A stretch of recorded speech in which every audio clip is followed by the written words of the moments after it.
is building on a lecture. Verses coming daily under pressure. Working on applying the scheme. The true stock trademark is at the edge of your dreams. I'm talking one shot for the kill. The breeze come freeze up. Straight dropping the chill.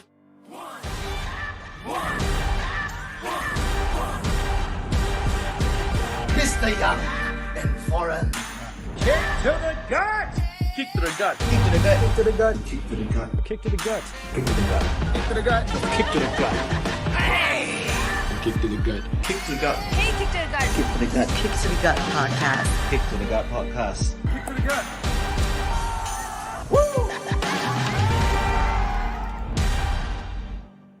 Your podcast sucks! Hey, what's going on? Hot off WrestleMania. Night 1 was amazing. Night 2, well, we'll get into it, won't we? It's Mister Young. Yo, and it's foreign in the building, brother. I can't see you at all. Huh? You can't see me? What's going on? You can't see me. Dun, dun, dun, dun. No, I'm not John Cena. I can hear you, but I can't see you because I think you messaged me that the stream crashed right before we went live. Yes, but we didn't need to tell anybody. But it's okay, man. It's okay. We just told everybody about it, but it's all good. We have to be honest with our listeners, okay? Sure. All 20 of you guys. Hey, what's going on, man? So WrestleMania, how are you feeling right now? Are you on a high? Are you a little bit buzzed, or are you a little bit like feeling weird? Oh man, it's the end of a long week. I really feel the wrestling exhaustion right now. Definitely feel like it has been a culmination of like it took a long time to get back to where we are, which is like having fans in the arena, Right. getting to watch our wrestling like on a normal so-called basis again. That feels good. I'm not gonna lie, man. Night 1 really made me feel good to be a wrestling fan. I was happy. Oh yes. You know, I was looking forward to night 2. Night 2.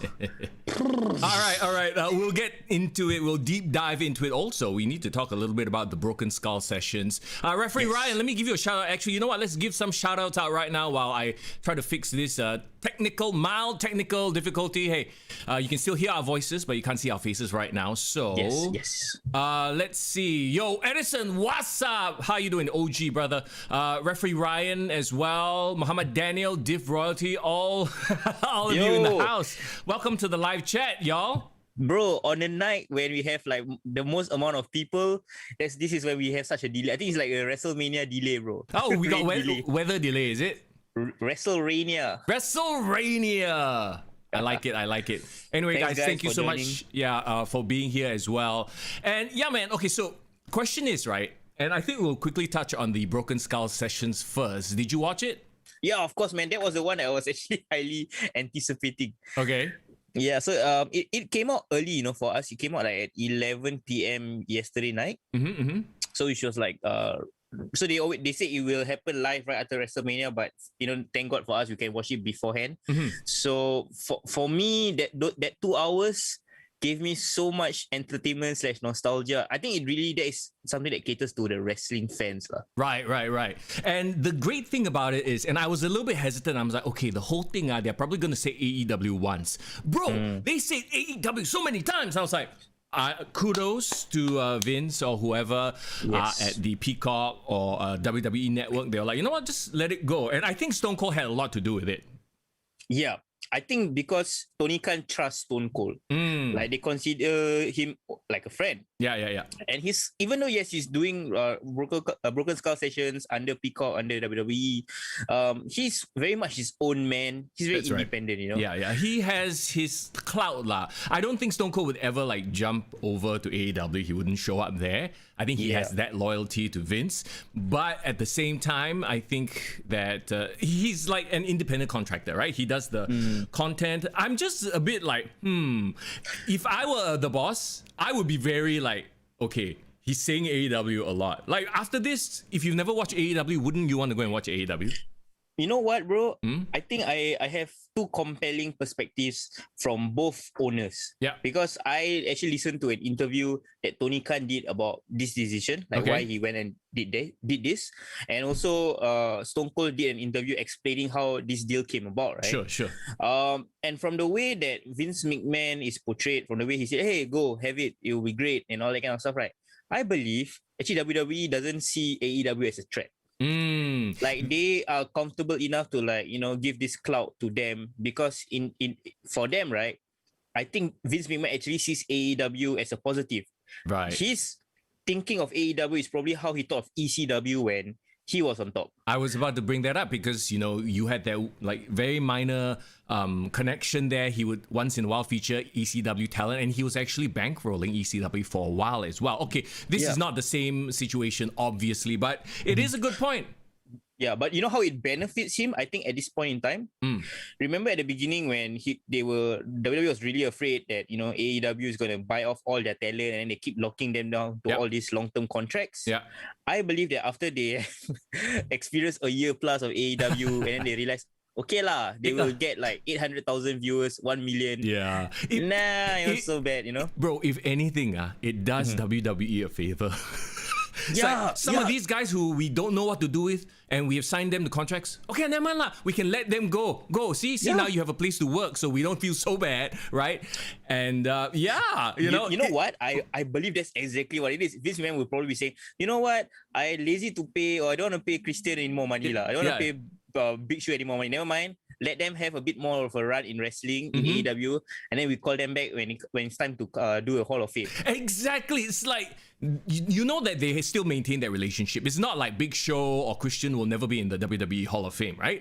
They definitely will. Yeah, it's like, so okay lah. So now we don't need to pay them lah. So if anything, I'm thinking about, hey, this is a great deal, and they know. I guess right now you're right. They don't see AEW as a threat, and Div Royalty brings up a very good point. I think the fans have been taking this AEW WWE rivalry more seriously than the owners. You know who else is taking this rivalry much more seriously than WWE? Who? Jim Cornette? Tony Khan. Best booker of 2020. Best booker of 2020. You want to hear the exact quotes? I pull it up because I know this will get a kick out of you and our listeners. Let's go. Okay, so he did an interview. So I think it's a Busted Open Radio podcast, right? Sure. He said that at first when Chris Jericho brought up this idea that he's going on Peacock, he's going on a WWE network, he's going to be featured with Stone Cold, he actually had to give himself a pause. He had to stop and think because he said, this is my talent under WWE umbrella. This is their promotion for them. So he had to think to himself, WWE is competition to me. Yes. So is it really in my best interest that I were to feature my talent and give it to them? So it makes it seem like Tony Khan is afraid that, if I were to give up Chris Jericho, he might be swayed back to WWE, or this does not benefit AEW but it benefits WWE. Yeah. He is of the thinking that he wants to remain competitive with WWE, so he doesn't want to give up any of his hot commodity to WWE. Sure. The only reason why he was comfortable with it was because it was Stone Cold. And like he said, he felt that Stone Cold was much more independent as a right. It wasn't like a Corey Graves interview, right? It wasn't a WWE owned interview.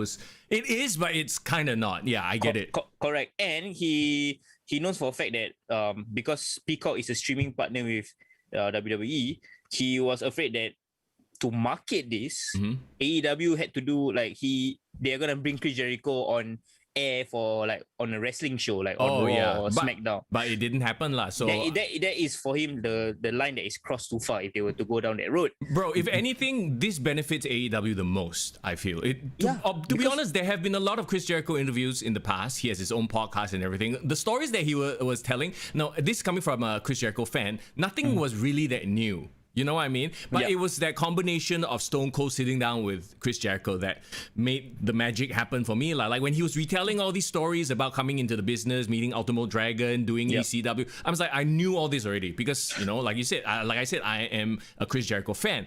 But seeing him interact with Stone Cold and then having Stone Cold bring up AEW a couple of times was, to me, ooh, okay, well, this is interesting. Yeah, and even as recently as maybe a couple of years ago, right after Chris Jericho did that match with Omega and in New Japan. Yeah. And I love the fact that they touched on New Japan a lot. Yes. I think that was a thing that I enjoyed even more than the AEW mentioning, right? The only thing that sucked was that there was no video of any of his New Japan or AEW stuff. It was just still photos. I think it would have been cool, but okay, rights issues. Obviously, I get it lah. That one they can do. Yeah. But even as recently as like 3 years ago when he had that New Japan run, right? He did a podcast interview on Stone Cold's podcast, the uncensored version. Yeah. So all those stories he already told Stone Cold, like you said.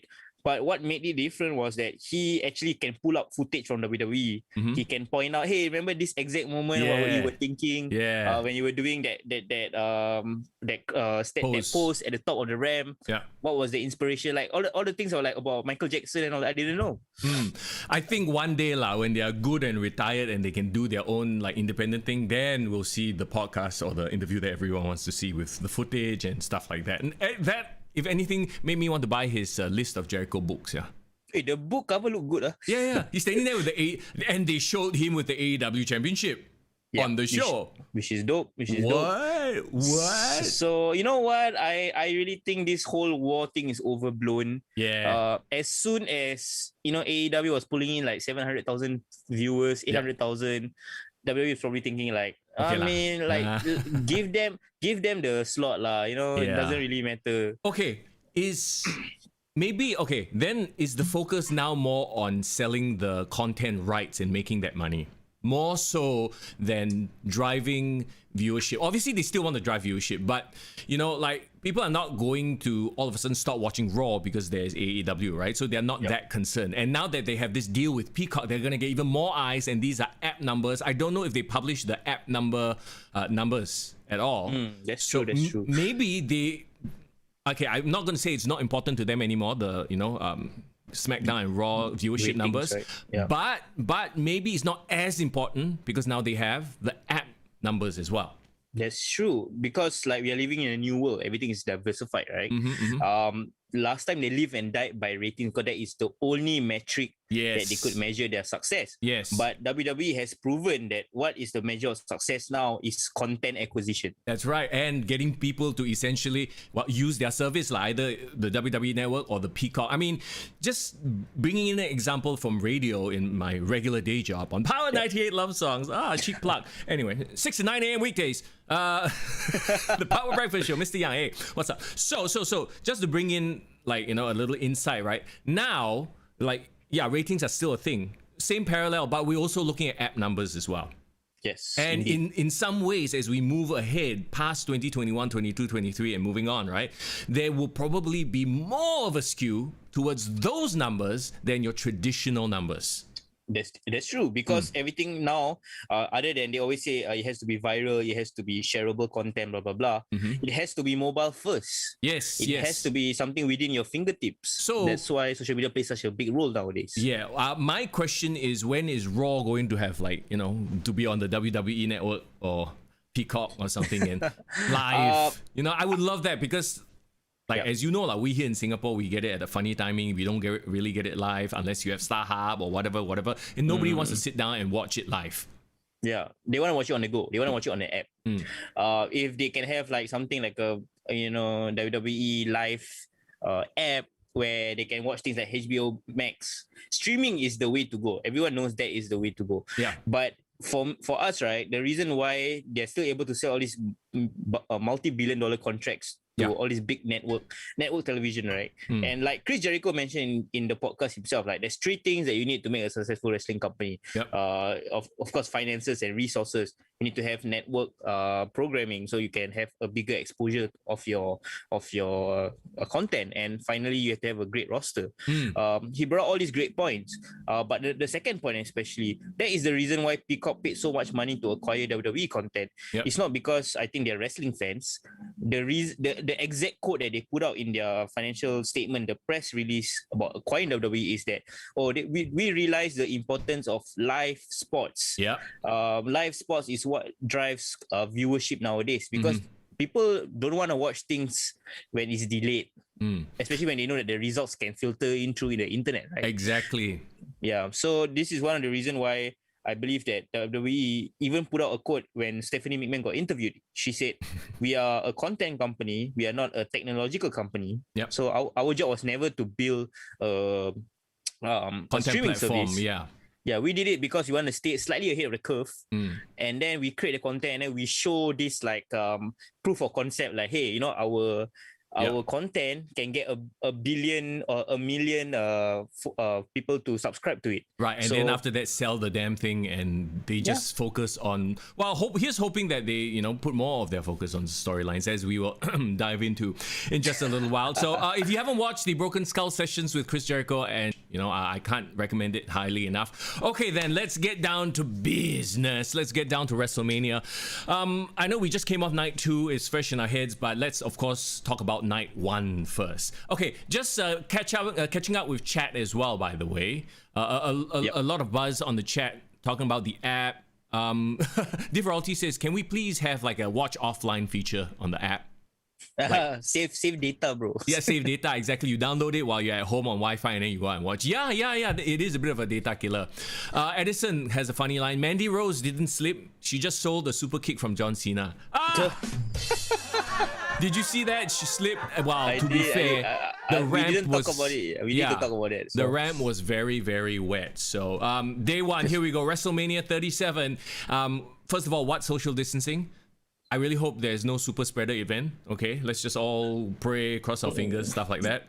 Well, there's if nothing else, it was swept away by the wind and thunderstorm. Okay, so yeah, Florida. They even said it in the commentary. It's like known for thunderstorms, and there was, I guess, lightning warning. So essentially, the entire front row area had to clear out. No. Ayo. Yeah, so they delayed WrestleMania's start time for like 40 minutes, a first in WrestleMania history, by the way. You know what? In the 37 years of its existence, I'm surprised that this is the first time this has ever happened. Well, they didn't do the cloud seeding. You know how National Day never rains? Bro, our country is small enough to control that. I don't think they're able to do that shit. I don't know. Like, don't they have some kind of plan, though? Like, retract the roof or something?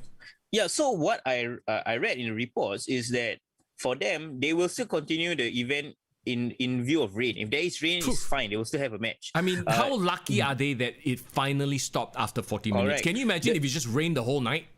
Yeah, but the thing that stopped them and forced them to have a delay is because they had thunder. Thunder and lightning, yes. Yeah, they can't do thunder and lightning. I think probably it becomes a Thunderdome. They take it too literally, bro. Thunderdome. Maybe Thor was in the audience, that's why, huh? Yeah, and then so I feel like that would probably like screw up all their pyrotechnics and all their all the awesome Titantron stuff, video footage. So I think they had to play safe. What was quite sad was the sails on the top of the ship. Completely ripped apart before the show even start. Well, it's just like rough seas. It fit the theme, I guess. Yeah, indeed. Samoa Joe in a poncho was the best, says Div Royalty. Oh yeah, so he looked cute in the poncho. He can funny. pull it off. Yeah. Props to the wrestlers for improvising promos and interviews. So they had to cut to all that. I mean, that's what they are supposed to be able to do, right? Trained to do. And the funny thing is, you could tell who was good at it, who was not good at it. Yeah. In that moment. Before all that though, bro, we got to talk about the very first scene that we saw opening up the show. All of the wrestlers on the stage, Vince McMahon welcoming it back. Welcoming fans back to the WrestleMania. You know what? I really felt like that was a very powerful image. It's the type that will be replayed like years from now, because I can genuinely see the happiness in Mr. McMahon's face. And when some of the wrestlers started tearing up and smiling when BB Rexha was singing, I felt goosebumps. I felt, oh shit, WrestleMania is back. Legit. Are you sure it wasn't from BB Rexha looking ridiculously hot? I wouldn't get goosebumps lah. Other sensations will start for me, but not goosebumps. Other type of bumps lah. Anyway, that's neither here nor there. Yeah, that was a very great emotional start. You know, and like every time that they've come off something tragic or something monumental, they have that moment. It's always a very powerful moment. It's like, hey, we are all a family. We are here for you as well. So yeah, I love that moment as well. Yeah. And then of course, then there was the delay, and then okay, that one, rain. Mother Nature, you can't do anything about it. You can't fault WrestleMania for it, right? Yeah. And then they start the show. They kick it off with the most boring intro to any WrestleMania I've ever seen in my life. My God. Can we? Okay. I talking about the cold open. What cold open? As in, you're talking about like that whole pirate team cold open, is it? No, it was fine. No, it was quite cute. Like they were trying something different. I get it, right? You know, like the video before, right? No, Oh, I'm yeah. talking about the hosts. And Oh, the I have never been a fan of having a host of WrestleMania. Like Alexa Bliss, okay, she was cute, she was funny, she had a few moments. The Rock, very entertaining. But this year was just, oh no. I'm Bro, sorry lah, cannot lah. you know what this has proven? But Hulk Hogan is no longer has any star power to Nope. like welcome anyone to WrestleMania. Like no one cares. bro, I thought people were booing him. Did you hear? I swear. Chat, can you confirm this? Did you hear the crowd boo? I swear, night 1 and night 2, they were booing Hulk Hogan. Okay? Okay, we gotta talk about first of all the fact that maybe WWE is trying to rehabilitate his image, right, by pairing him up with Titus O'Neil. Oh my god. Why? Because of his quote unquote racist statements, is it? Yes, perhaps because when just now early in the morning when they were doing the when they first came out, Yeah. and they were wearing these very ridiculous pirate outfits. Yeah. And Hogan wanted to say, "Let me tell you something, brother." But before he said "brother," right, he stopped himself. Yeah. And then he said, "Titus." Titus, let me tell Let me tell you something, Titus. Yeah, look, man, like for whatever reason it is, maybe he's just older, you know? I mean, he just doesn't have the spark anymore. Promo wise, he's never been that. I think the promos of the 80s and now have improved vastly. You can't do the same old thing over and over again. It just didn't hit. And Titus, I'm sorry, but like he's a great person. You know, he won the Warrior Award and everything. Not to take that away from him, but he's just not the most entertaining host as well. Like You can tell he was nervous, man. yeah, the whole Titus Worldwide thing never really worked, and him with Darren Young and the Primetime Players also wasn't a huge hit. Why? Because he wasn't great. He wasn't magnetic on the mic, not like a Rock, right? So it just didn't work for me. Like the high of, oh my god, this shit's finally starting, the intro, the video package, and then they come out and it's like, oh. Like I would have found it better if he just slipped, okay? Slip under the ring, pop the crowd. He should have just slide the entire way down the rampway. That was the plan, right? I mean, I know it's a bit hokey and cheeky, but at least like that would have popped the crowd. I think It's a wink. You're right, because I think other than very business strategic reasons, there is absolutely no reason why Titus should be the host. There's absolutely no reason why Hulk Hogan should be the host. Yeah. I really feel if they wanted to go down this host route, you know who would have been the best? Who? And I think the crowd would actually really enjoyed it. Bailey. Yes, Because I was Bailey. She was threatening to take over and become the host anyway. I was about to say this on night 2 tonight, this morning rather. Like Bailey was the best thing about this whole segment. I think maybe they realized after night 1. Do you think they had it planned already? Because Bailey didn't have anything at all on night 1. I believe that it was always the intention of Bailey to try to weave Bailey into the whole storyline. Okay, good. But the payoff, which we will probably talk about, sucked lah, because I there was a payoff that I think a lot of people wanted, especially after the social media hinting that happened, that Bailey would have confronted, but she herself, I think she if she played the heel host, right? Yeah. I think it would have been a very fun and tongue-in-cheek kind of thing. And you know she's not above like making a fool out of herself, so you can have the faces, slap her, which did happen in night 2 and stuff like that. So yeah, I think she would have been a much better host, or have her and somebody else lah. Whatever. There's so many talented, like actually charismatic guys. Yes, I hate to say that, but Hogan's way past his prime, and Titus has never been sort of that magnetic personality. So it is what it is. At least there were only like a few moments, but to me it killed the momentum going in. So anyway, let's. Oh, by the way, the AR effects. Oh my god, it's really a hit or miss. Hit or miss, bro. I can't say much about it because you had to specify exactly which AR you have to think about. You know the main one for WrestleMania with the skeleton and the sword. Yeah. It looked a bit hokey to me. And then Drew McIntyre's one is damn stupid looking. It's like a rock with a sword inside. I get it. But then there are a bunch of rocks circling it. Like, floating around it, right? What the fuck is this? What is this? It looks like I feel bad saying this, but it looks like the shit that you're flushing in the toilet bowl. It's swirling around. Like his push, is it swirling the drain, circling the yes. drain? Okay, so here we go. Drew McIntyre versus Bobby Lashley for the WWE Championship. I noticed this as well. I don't know if you guys in chat noticed this. The commentators were standing instead of sitting on their tables. No, at their tables. You know what I think happened? Because of the rain, they probably removed the monitors. Oh yeah, that could be a case. Because it makes no sense for them to be standing. I keep seeing their faces. Like, what's going on? Why are they so tall? Indeed, there's also the fact that the roof, right? It seems to only cover the ring. Yeah. The ring side onwards actually is not covered, so it's very exact. Yeah. So The they, protection. I think, couldn't see the action. They can't call the action, so they had to stand up. And basically, the ringside area was super crowded. Yeah. Because at one corner you had MVP on one side. Yeah. And then on the other corner, all three of the commentators are standing out. They're probably literally calling the action in the ring from what they see. Exactly, right? So kudos to them for being able to pull it off. Like, I mean, if you just missed it because the camera angle, they tried to hide them, I feel, but they didn't do a very good job. It's impossible. Like, you can't just block off an entire side of the ring. There's also some news that came out. Apparently, Tom Phillips has COVID. Oh! So that was one of the reasons why Tom Phillips didn't feature at all Oh, for man. SmackDown. Yeah, I hope he gets well soon, though. Yeah, I was wondering why Michael Cole was essentially holding both Raw and SmackDown commentary duties. Yes, all the way through. The match itself, I think it was a good start to night one, you know, with hard-hitting two guys who are athletic and horses as well. Yes. Remember that spot with 3 Future Shock DDTs in a row, a trifecta? I think that should be like a move going forward for Drew McIntyre, doing it 3 times. That used to be his finisher, though. It used to be his finish. So I think probably he elevated it like how Undertaker from Chokeslam elevated it to Last Ride and all that kind of stuff, right? Speaking of The Undertaker, how about that Drew over the top rope plancher that Undertaker used to do? Oh, yeah. Oh, it was so dope, though. It was so dope. Holy shit. The way Drew does it, right? Yeah. Okay, I don't know whether it's how Undertaker does it, the way he flies is so graceful that you don't feel that he's a super heavyweight. Yeah. The way he dove off like a swan. But when Drew does it, right, it's really scary because I feel like he's a huge guy and he flies like a huge tank flipping around. Yeah. You get what I mean? Yeah, it's the difference between like a stealth plane flying and like a jumbo jet flying. This one looked like a jumbo jet flying. But then here's the thing, when I watched it, it didn't look like a tank flying. It didn't look clunky. It just looked, you know what it is? Because Drew is so much wider, more like muscular. Yes. Whereas Undertaker, if you look at his body shape, he's just like really tall. So the mass made it look like if I was the one catching him, right, I'd probably look up and think to myself, oh fuck, nah, I'm getting out of the way. Let him fall.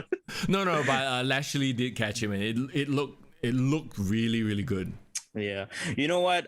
This match just proves that I think Lashley is ready for the top spot. Yeah. Like you can tell, right?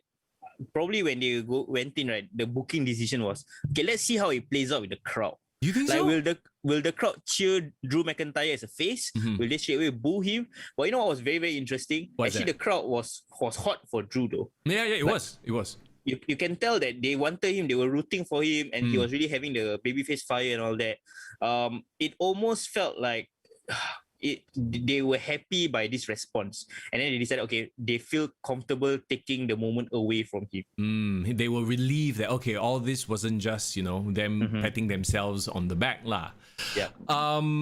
He put him out, like he straight up put him in the hurt lock, and he passed out, which was okay. The setup at the end was MVP distracted Drew with a oi. If you think about it, right? He didn't because he didn't like throw anything. He didn't touch his boot or anything. He's like, he yelled at him. But you know what? I honestly think that's a very realistic reaction. Like the way Drew did it, right? He didn't over exaggerate. He literally like, did someone call my name? Yeah. And then he straight away focused. So I thought it was great. It was because I don't think I've ever seen anything like this before. Yeah. I was like, oh shit, that was cool. That was nice. It was a different ending. The weird thing is though, they did it again on night 2 in a different match. So I was like, why would they use the same sort of distraction tactic? But okay, whatever. Like when it happened, I was like, huh. Yeah. I thought the ending when obviously because of that he got distracted. He tried to do the Claymore. He managed to avoid it. Yeah. He went in the hurt lock. The fact that he passed out instead of tapped out, I think WWE, that they want to keep Drew strong even though he lost. Yeah, they want to build him as the, hey, I might have lost, but I never give up. Correct. And that keeps him a babyface, Mm-hmm, and that keeps him a main eventer, which is more important. I need to go back and rewatch it to see what exactly MVP yelled. Was it "Oi"? No, it's not "Oi" lah. In my mind, I want to think of it as Damn "Oi." Singaporeans, yeah. No, he probably was like, Drew! "Hey, Drew!" It's like, huh? What? Boom! Yeah, Spear, right? That's Was so it? cool. Yeah. Yeah, he went to do a claymore right after, but I think by the time Lashley got out of the way. Yeah. I enjoyed the match. It was a great way to start off WrestleMania, and I think all the dirt sheets had this match starting the night, and it proved to be a good decision lah.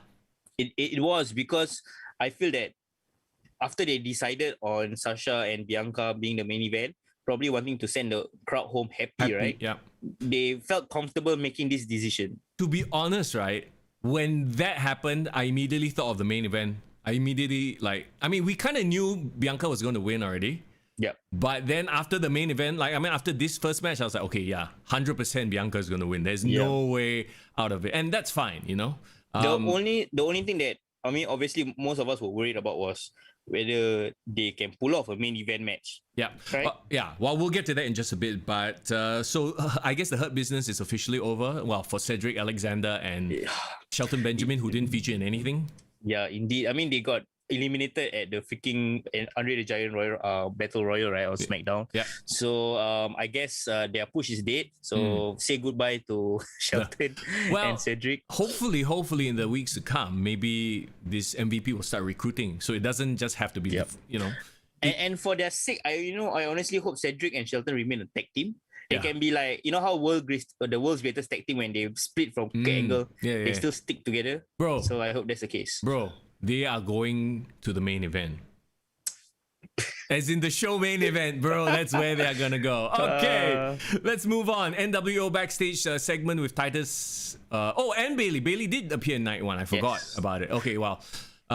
This was just awkward, guy. NWO, they are not like being their heelish selves anymore. They're just a bunch of old guys like, hey, They are just a bunch of old guys, trying to be cool and hanging out. There's only so much you can do, lah. Unless they're trying to take over the industry, there's no point. Yeah, they're done with that life already. So okay, let's move on then. For many people, this was the toilet break. And this early is toilet break. Yeah, early toilet. But here's the thing, and Chris Jericho brought it up in his conversation with Stone Cold Steve Austin. He didn't want to be the second match on the card, and because the second match on the card is like the shit break match. Yeah, literally, man. And it has been proven with this match. Well, not just tonight. Not just the first night, but second night as well. But talking about first night, tag team turmoil, Naomi and Lana versus Carmella and Billie Kay. First of all, super random, right? Yep.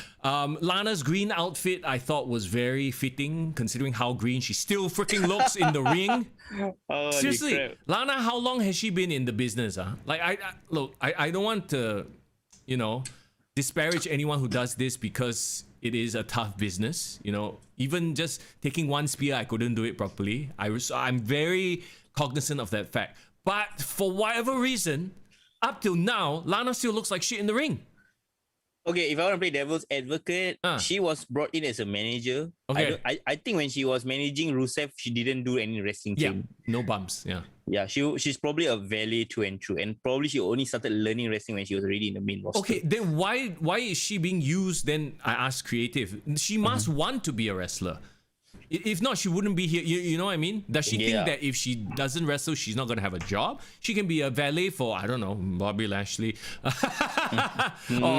or some horse who needs... That didn't work out. No. But you know what I mean, right? Like I get what you mean. For example, Miss Elizabeth, right?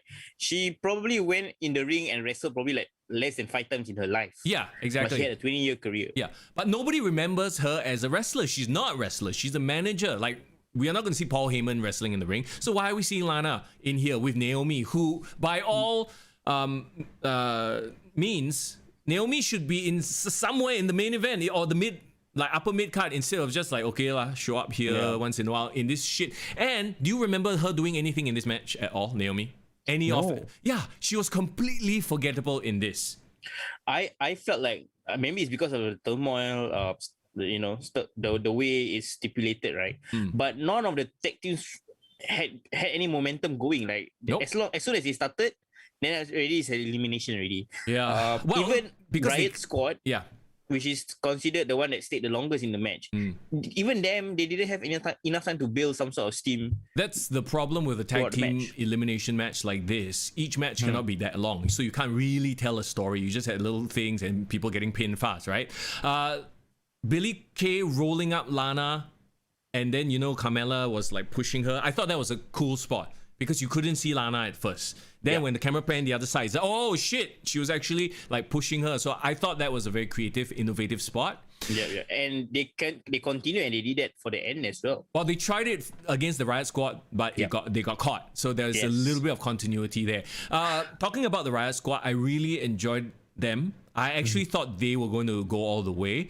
You can tell that, okay, Ruby Riott is the veteran. She's there sort of like basically taking a lot of the heat and the shots.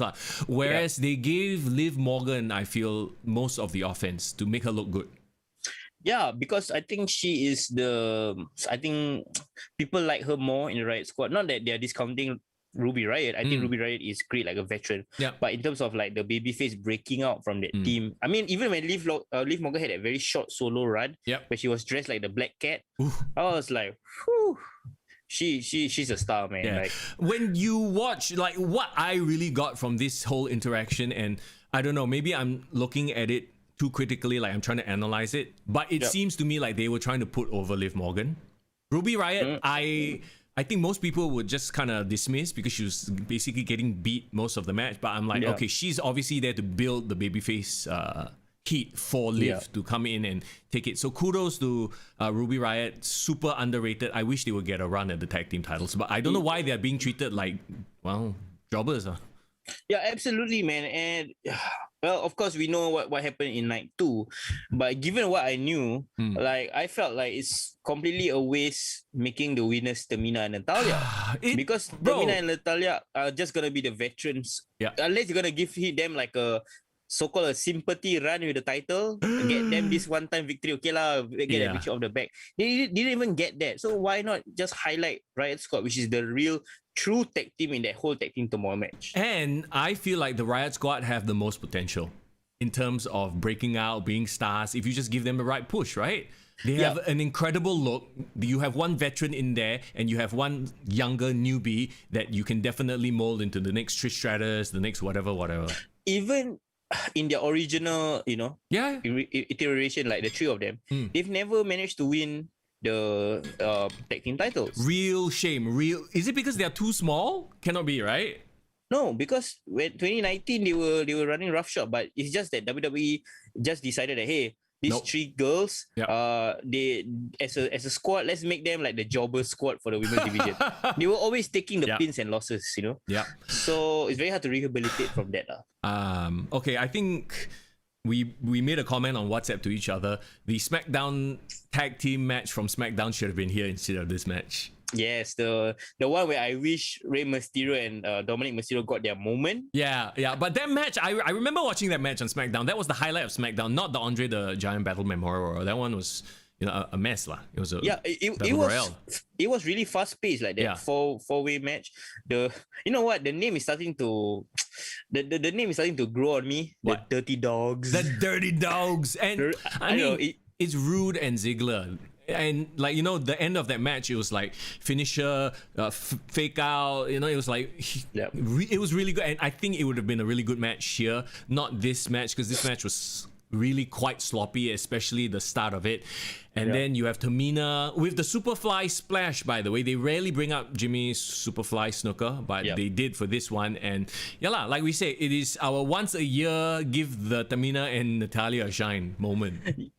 They only get a push once a year, literally. Yeah, like I don't understand it. It's like, oh, by the way, we're here. Have they ever been over? Like I remember, because I asked you this, not being sarcastic, okay? I asked you this because there's that like gap few years where I stopped watching wrestling, right? You know this. So were they over at some point? To be honest, Natty Neidhart, when she first came in, when she came in together with the Hart Dynasty, she was over. Okay. Like her, Tyson Kidd, DH, Davey Hart Smith, the son of British Bulldog, she was over. And when she broke out from that team, and she was with Beth Phoenix, Divas of Doom. She was over, like they were the babyface tag team that fought Lay Cool, Michelle McCool and Leela. But then somewhere along the way, bro, and I'm not dissing him, but somewhere along the way, she started hanging out with Great Khali. She became a jobber all the way. Oh, who, Beth or Natalia? Natalia. Oh. Like Natalia had this weird run where she was Great Khali's love interest. Wait, wasn't Beth the love interest of Khali? No. Beth had a one-time fling with Great Khali at the Royal Rumble. That's it. Oh, the kiss, and then she eliminated him. I remember that. All right. But Natalia literally would go out in the ring with Hornswoggle and Great Khali and start dancing. Oh my god. And So, that killed her career. Ever since that, then Total Divas started in 2013, and she became a Total Divas like reality star. And I think her career went down that path instead of like, I mean, they made her look to be like, oh, the veteran who trains all the girls, which is the truth. Yeah. Apparently, she does train and she does help all the youngsters every time they come in. Yep. But I think even WWE probably look at her and say like, you know what? Let's just make her the veteran. Yeah. We literally had this conversation recently, bro. Yes. When we said like, how are you the veteran when you never even had a main run in the first place? Div Royalty says this is the most over I've seen Tamina, but she looks like someone who could have been so much more. I remember they've tried to push her before, like as this dominant, like the Nia Jax, but now Nia Jax is in that role of like the dominant, Samoan lineage. If they female. had played Tamina right and really built her up, she could have been the one passing the torch to Nia Jax. Yeah, but nope, none of that. Yeah. So, okay, let's move on then. Third match, and while we predicted that this might be a show stealer, I don't know if this was the best match of the night, but it's close. Seth Rollins versus Cesaro. Or as Seth Rollins will call him, Cesaro. So what, is Seth like copying Chris Jericho's whole gimmick of pronouncing people's names wrongly? I don't know why, but like I think Seth Rollins has started to get very, very comfortable on the mic. And he's quite charming on the mic. Because he's a bit like a Chris Jericho in that he's kind of bordering on childish humor, but and okay, this is what Chris Jericho was talking about on his interview, right? About committing to the character without because you believe it so well and you put 100%. There is no pulling back. Like you can tell if someone is delivering a promo and they don't really like 100% believe it. It becomes hokey, it becomes fake. But he knows how to put himself in that role, and he is. Yeah, you're right. He's actually like starting to win me over. Like he's a bit like nonsense. Huh? He's just feeling himself. He's into himself, and it works. And you know how I know this is really him naturally being talented? When they had the delay and he was one of the guys that had to cut promo. Yes. He was literally trying to interact with that new kid, trying to make him something Mike. He's literally ripping off Chris Jericho, making fun of the names. And I completely 100% get you, because we have seen through it before. When we see Seth Rollins had that babyface run, he was trying to be this inspirational guy, leading the chart, blah, blah, blah, main man. That felt very, very hollow and hokey, because I believe he himself doesn't believe it. Or he himself felt so pressured to be the number one guy. He cared so much about the position, less about him being his own personality, that it affected him. But now, I think the pressure is off. Now he's just the guy basically being trusted by WWE management to be the one that giving the 5-star matches. He calls himself main event Rollins, the new Mister WrestleMania. And I think that is the one that will elevate him to like somehow, when Shawn Michaels, when he came back, he became this guy. He won't be the one winning the titles, but he's always giving like a dream match at WrestleMania. Div Royalty says this is exactly how Crazy Seth is on the up, up, down, down videos as well. So, okay. So essentially it's him dialed up to 110%. That's great. The best characters are always themselves naturally, but cranked up. You look at The Rock, you look at Stone Cold Steve Austin. What up, Shadow Lavin? How are you doing? Hey, good to see Shadow. you in chat as well. Going back to Tamina real quick, somebody mentioned that she is doing really well for someone in her mid-40s. Edison says that. Props to her, she can still go. Yeah? Indeed. I mean, nothing taking away from her, because she's a mom, she's a single mother. She went through so much in her life. She started wrestling really, really late in her 30s. And to be able to sustain and stay in that career, I think is great for her. But my issue is not her ability. I don't think anyone doubts her ability and her believability as a wrestler, her lineage and all that. But it's just how WWE positions them. Like the reason why we think this way of them is because WWE has made us think this way of them. Yeah, because of how they've been presented and stuff like that, lah. Okay, let's get back to Seth Rollins versus Cesaro. Cesaro. Cesaro. It's WrestleMania, so therefore people are kicking out of finishers and stuff like that. Do you remember that spot where Cesaro caught the neutralizer like off a ripcord but couldn't finish Seth off? Yes, towards the end, right? Yeah, it was kind of there, and then Seth caught Cesaro in the pedigree. We haven't seen him use that in a while, but couldn't finish off Cesaro. I looked at all the reversals, and this is like, to me, why these two are two of the best workers. Like, the reversals didn't seem like they were fake, choreographed. Or, you know what I mean? Like, I'm gonna do it. I'm gonna do it, bro. I'm gonna do it. It didn't look like a Young Bucks versus the Lucha Bros match where everything looks like, okay, we are going to do this next, and then I set up, I stand there, wait for you. You know that shit. Indeed. That makes it look like Cirque du Soleil. No, the two of them in there is like poetry. They know exactly each other's timing, so every reversal felt real. Yeah. Okay, I'm gonna make a statement that might sound very acidic, that people might find issue with it. Come. Okay, you know how in 2005, Kurt Angle and Shawn Michaels wrestled a wrestling clinic for the 2000s, right? Yes. I feel like Cesaro and Rollins, their chemistry and this match is this generation's Michaels and Kurt Angle. When I say in terms of not in terms of star power, nothing to do with that, but like in the 2000s, right? What makes a great wrestling match? There's a very specific style in the era, you know. Yes. Like there's always the chops, there's always the German suplexes, there's always this very cool Olympic wrestling style based with Shawn Michaels high flying. That was like the showmanship of the 2000s. But now I keep calling him Cesaro. Cesaro and Rollins, the way they fight, the way they wrestle, right? It really reminded me of their ROH roots. So they have this ROH indie background, but right, it's modernized current wrestling. You know, like, I wouldn't argue too much with that statement, but I think some people in chat might. Ben says, I'm prepared to take issue with that. Referee Ryan agrees. Okay, guys, put in your comments. Let us know why you think this isn't it. This live stream is a discussion. It's not just a one way, you know, traffic. So please share with us your suggestions and thoughts as well. Absolutely. But okay, the point I'm trying to make is that if WWE wants to do like a modern take on a dream match based on work rate, like like Chris Benoit, Kurt Angle, Shawn Michaels. This is the kind of match that WWE can put out because of the talent that is available. I wouldn't say that this is the match of this generation. I would say this is the best of this type of match in this generation. Correct. So I will probably lean towards that as well. What I mean is that right now, this current generation has a lot of styles, right? Yeah. Because I can also say, flippy shit, this is the best flippy shit match that you want to watch. No, there's no such thing as best flippy shit match because those matches are crap. It's like the best shit. Who has the best shit? You know? Okay, but then again, like for some New Japan fans, they would say probably a Will Ospreay match when he fought against what do you call, not Kenta. What's his name? The one that just recently lost his title. See, my mind just went. The Kenny Omega's best friend. Who? I don't know who you're talking about. Don Callis, Ibushi.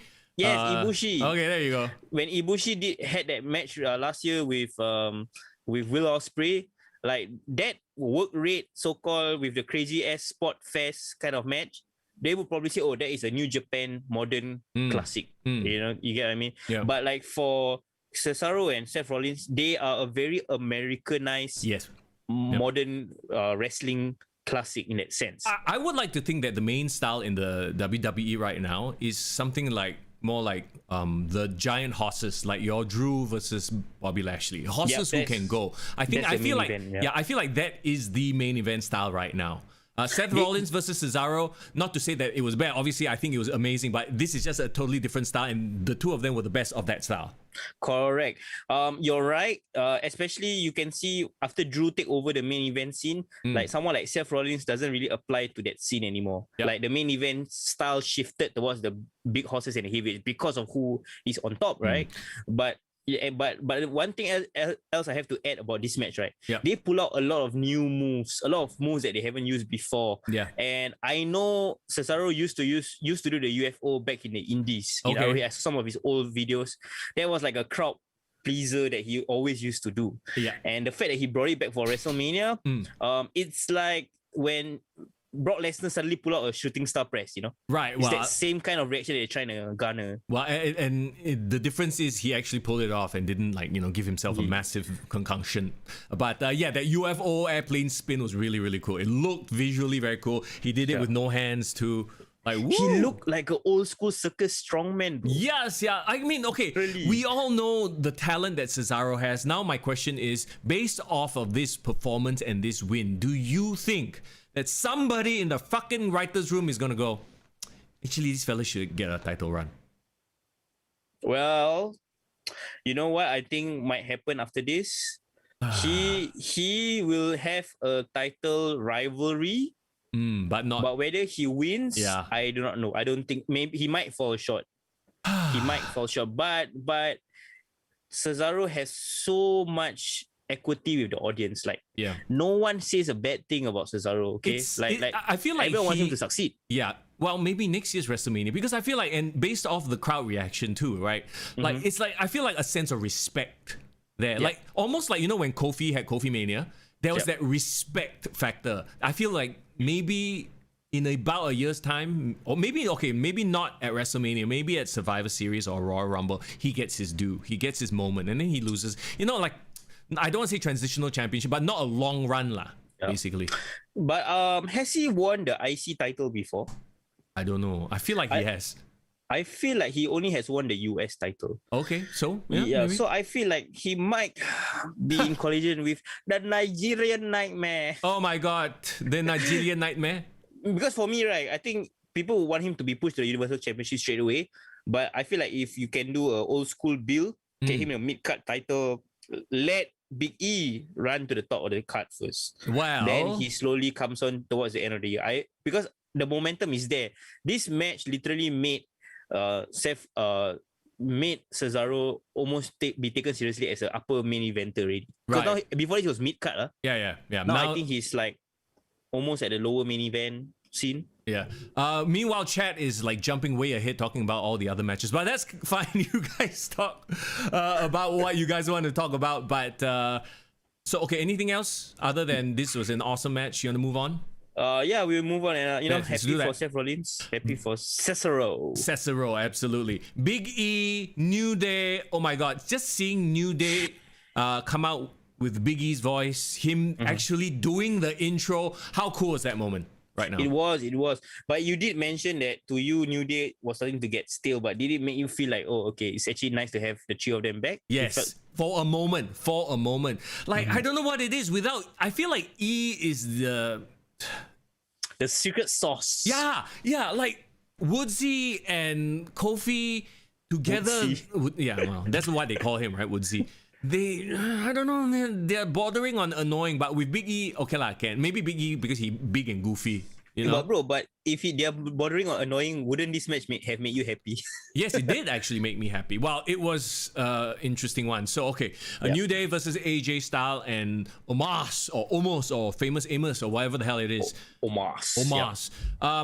Okay, this is no surprise. AJ basically handling the entire first half of the match. Yeah. The whole story of New Day not letting AJ Styles tag in. It was to be expected. You could predict that. And then, I also wrote down in my notes, Omos needs to work on his acting.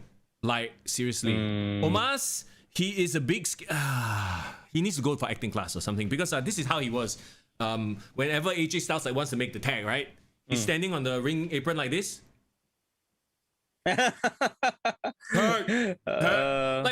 Like fucking lean forward lah. Yeah, Like, I get what you mean. like- It's the little things Yeah. that he hasn't gotten it right yet. No, he is far from... You know who he reminds me of? I hate to make this comparison.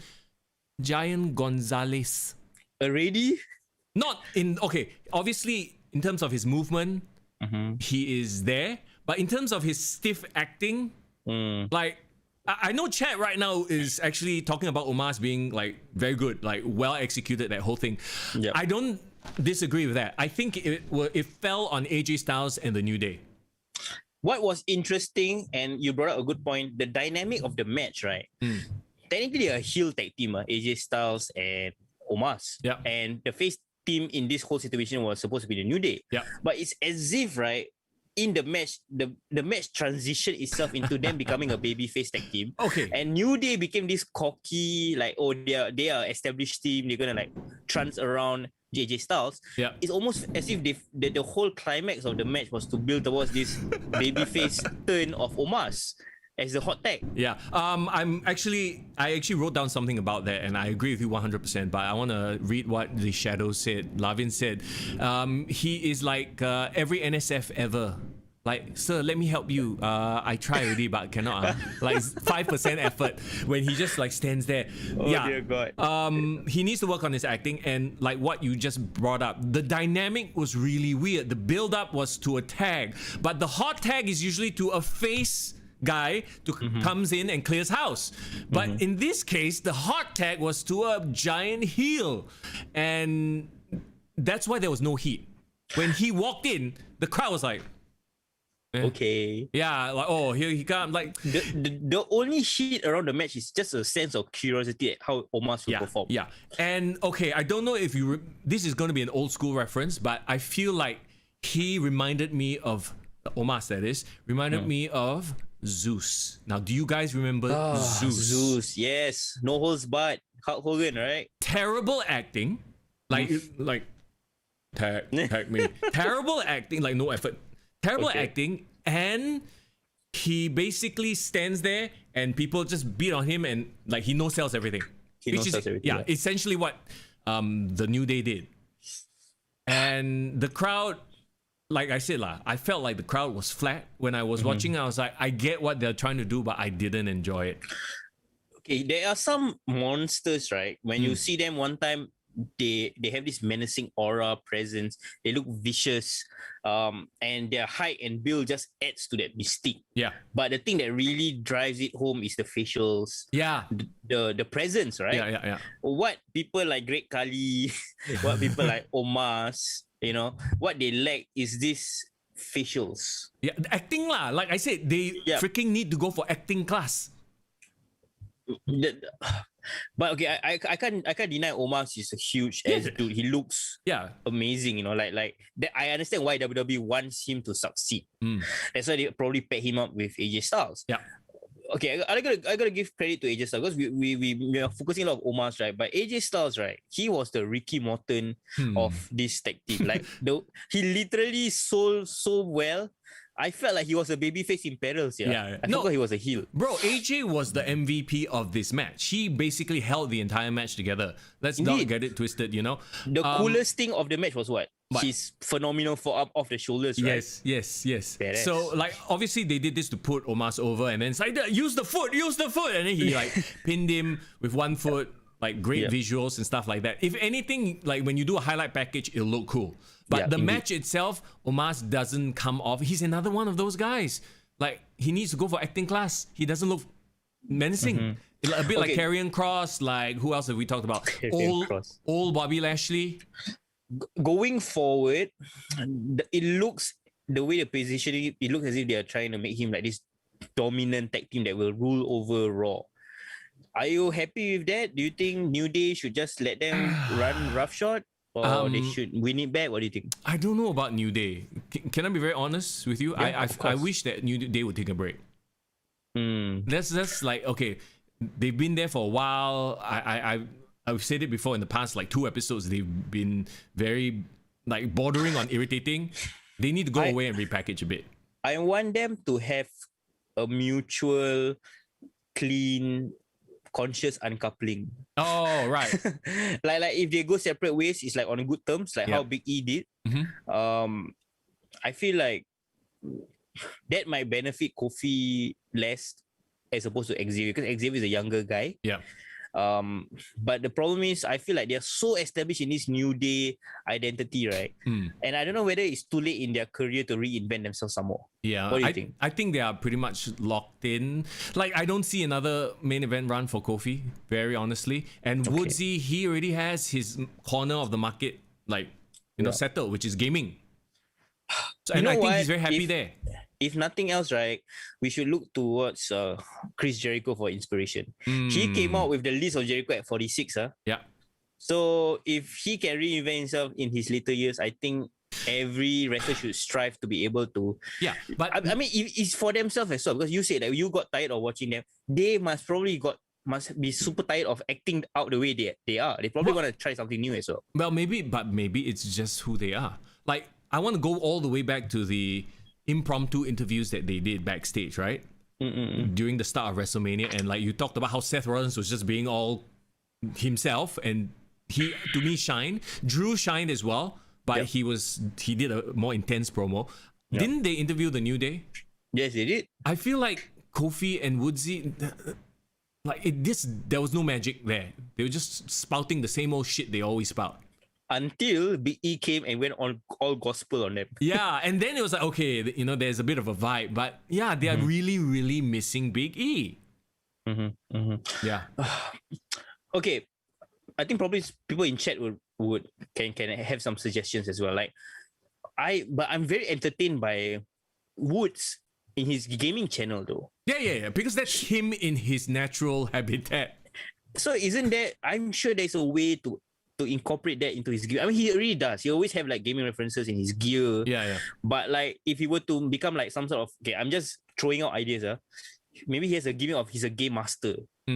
So he's like always holding game competitions backstage for all the Raw superstars and all the jobbers. Like he's basically a modern APA table corner with the freaking like instead of like a freaking door to go in to drink and play cards, he literally sets up a gaming corner backstage of every Raw, and then like the vignettes go to him. He literally holds game nights, or like he can even make up down a part of like the regular Raw programming at the backstage. So like he literally have shoot angles while he's playing games. So that he's playing a game, and probably one of the superstars got problem with him, or like, hey, you know what? Sure, blah, and blah, blah. they break his PlayStation 5, and then that's your feud. Yeah, and then like literally like how AEW like play around with the arcade. Kick it to hardcore match, that kind of shit, right? Yeah. I think it's really right up his wheelhouse, Xavier Woods, if he were to do that. Bro, I think that if they do break up the New Day, he is going straight to the main event. The show. Stop it. Main event.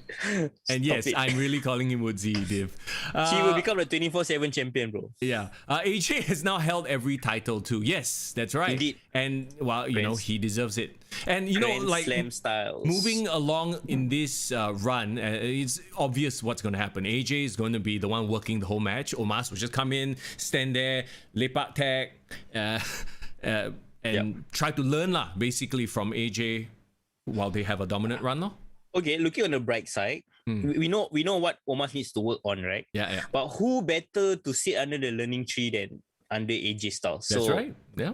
And you know what's really, really cool about the dynamic? What's that? AJ Styles can't teach him how to be a monster though. Like AJ Styles can only teach him what? Psychology. Yeah. Facials, promos.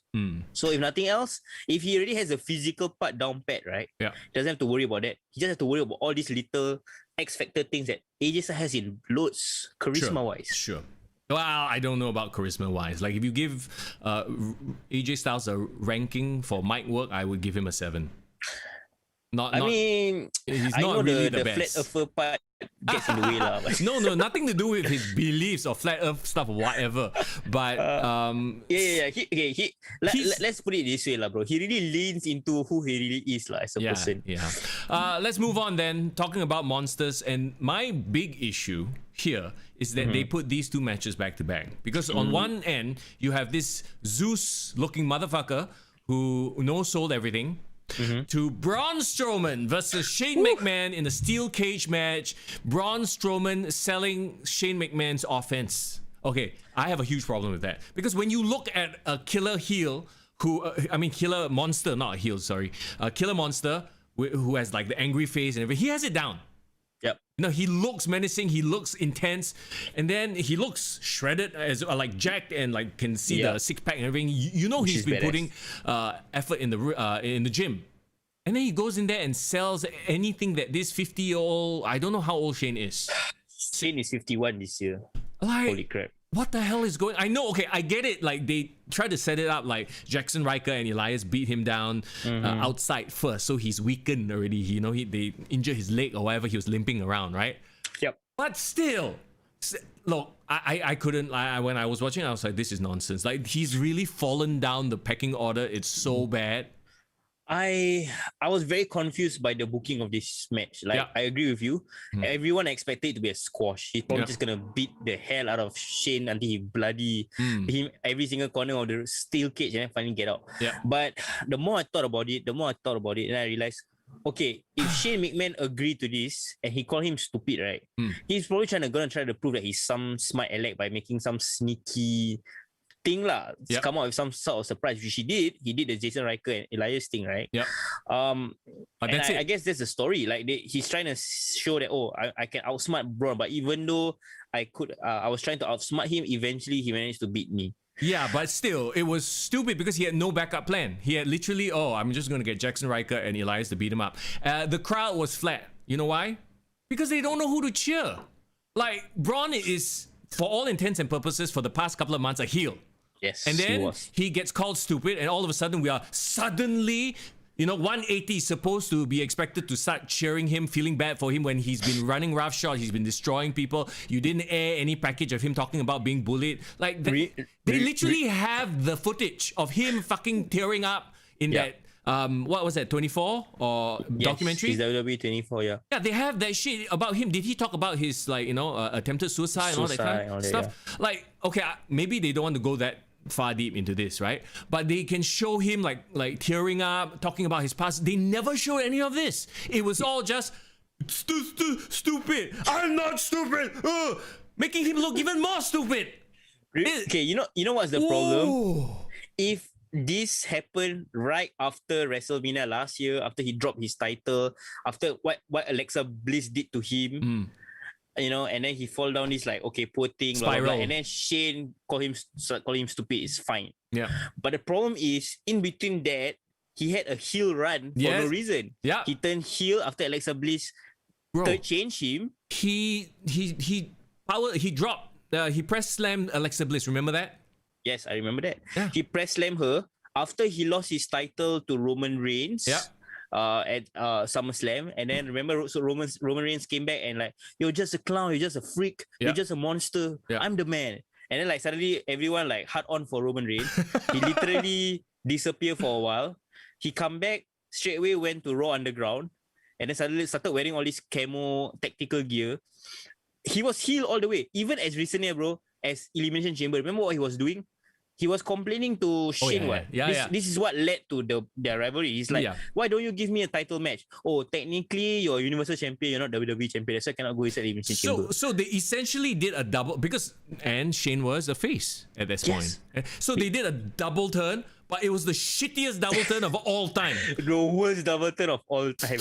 Stupid! You stupid! You stupid! Like, what the fuck off, yeah. And you know what's the funniest thing? During the interview segment at the beginning of the show, they literally interviewed Shane, right? And Shane actually came across as a babyface at first. Yeah. Because the girl was asking, hey, how do you feel to be here tonight? Oh man, it's great to feel the energy of the audience. I'm so excited to perform. Bro, okay. To me, this just looks like, let's put Shane in a match, let him have a WrestleMania moment. Braun needs to be in a WrestleMania moment as well. Let's just have them there and we'll try to get there. Let's not put too much thought into it. It's as simple as, every year Tamina will have her yearly push, right? No, Shane. So every year Shane McMahon will have his yearly, how do I die this time around in the ring? Okay. That's it. Braun climbing to the top of the cage, great visual. Yep. Shane like being cocky, bye, and then Braun grabbing his hand, pulling him through the cage, great visual. Then Braun tearing the cage open, great visual. You know what I thought when that happened? When he tore it, right? And actually Shane McMahon's hand was actually still inside and stuck, right? Yeah. You know what it reminded me of? It felt like Braun really felt like a crocodile who was gonna snap the hand out of someone who was feeding this crocodile and got his hand stuck. Because the way he was tearing it so violently, I honestly thought that Shane McMahon is gonna get super bad abrasions or gonna start bleeding, Bro, you know what I feel like happened in the lead up to this? They probably were sitting in the back. Hey, so what could we do?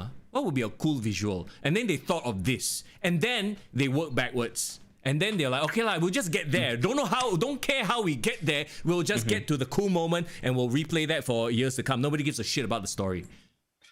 That's probably what they thought. If that is the case, stupid. Stupid. The whole point of that is like why even bother? You know what I mean? It's like a Young Bucks match. You do it for the sake of doing it, with no build up, with no reason for being there, just because that moment looks cool. It's like being able to fire off the special in a Street Fighter game. You just do spam special. That's it, and nothing else. Can we agree, right, bro?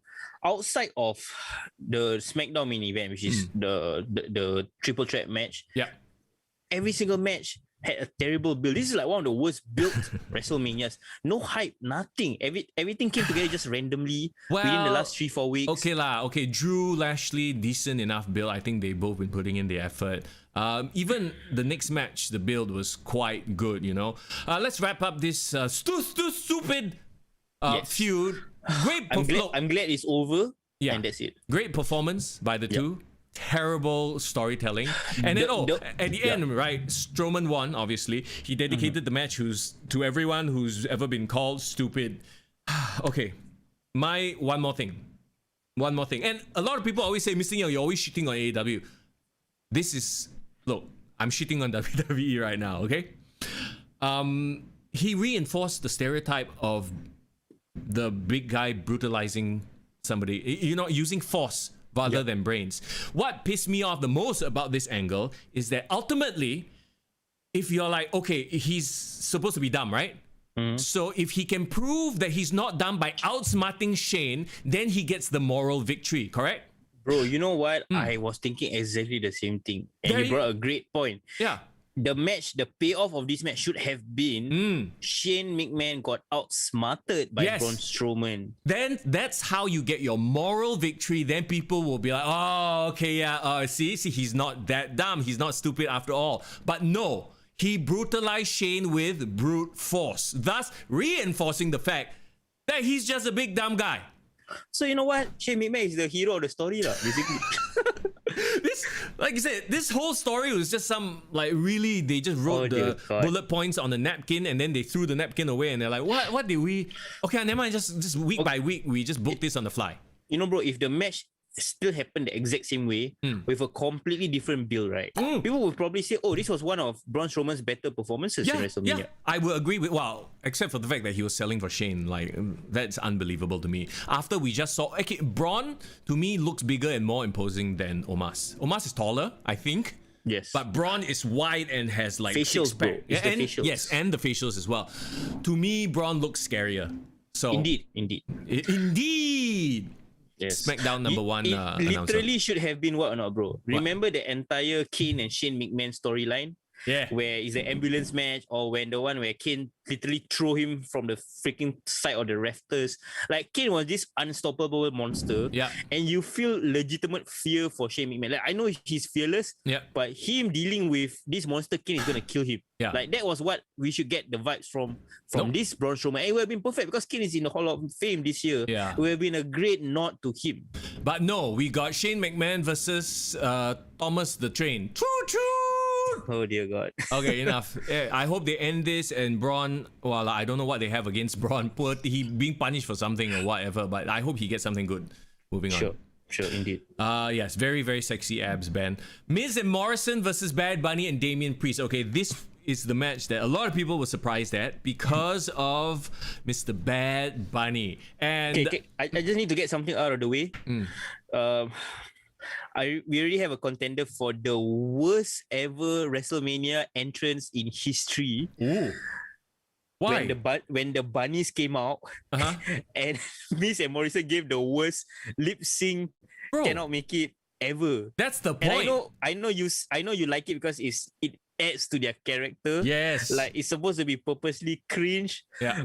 But at some point, the cringe went from entertaining, like halfway through, right, where it's like, bro, was so bad. But bro, here's the thing.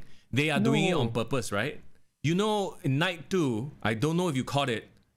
Wale performed Big E's entrance. I know I'm skipping ahead, but Wale Wale obviously lip synced. It looked very bad. There were moments where you can hear the rap going, but his mic was like this. I'm like, what the fuck? And it happened 3-4 times. I don't know if you guys caught it today, but Wale is supposed to be a performer, a proper rapper, right? And I was like, oh my god, this looks so bad. It looks so bad. We gotta talk about Night 2's performances because that's not the only performance I had issues with. No, all brutality was rough to hear, bro. Was rough to hear. Okay, we'll get there. We'll get there. But I'm jumping ahead. But my point is, and I'm going to argue for Miz and Morrison, they are doing this on purpose, and I thoroughly enjoyed it because they are making fun of Bad Bunny.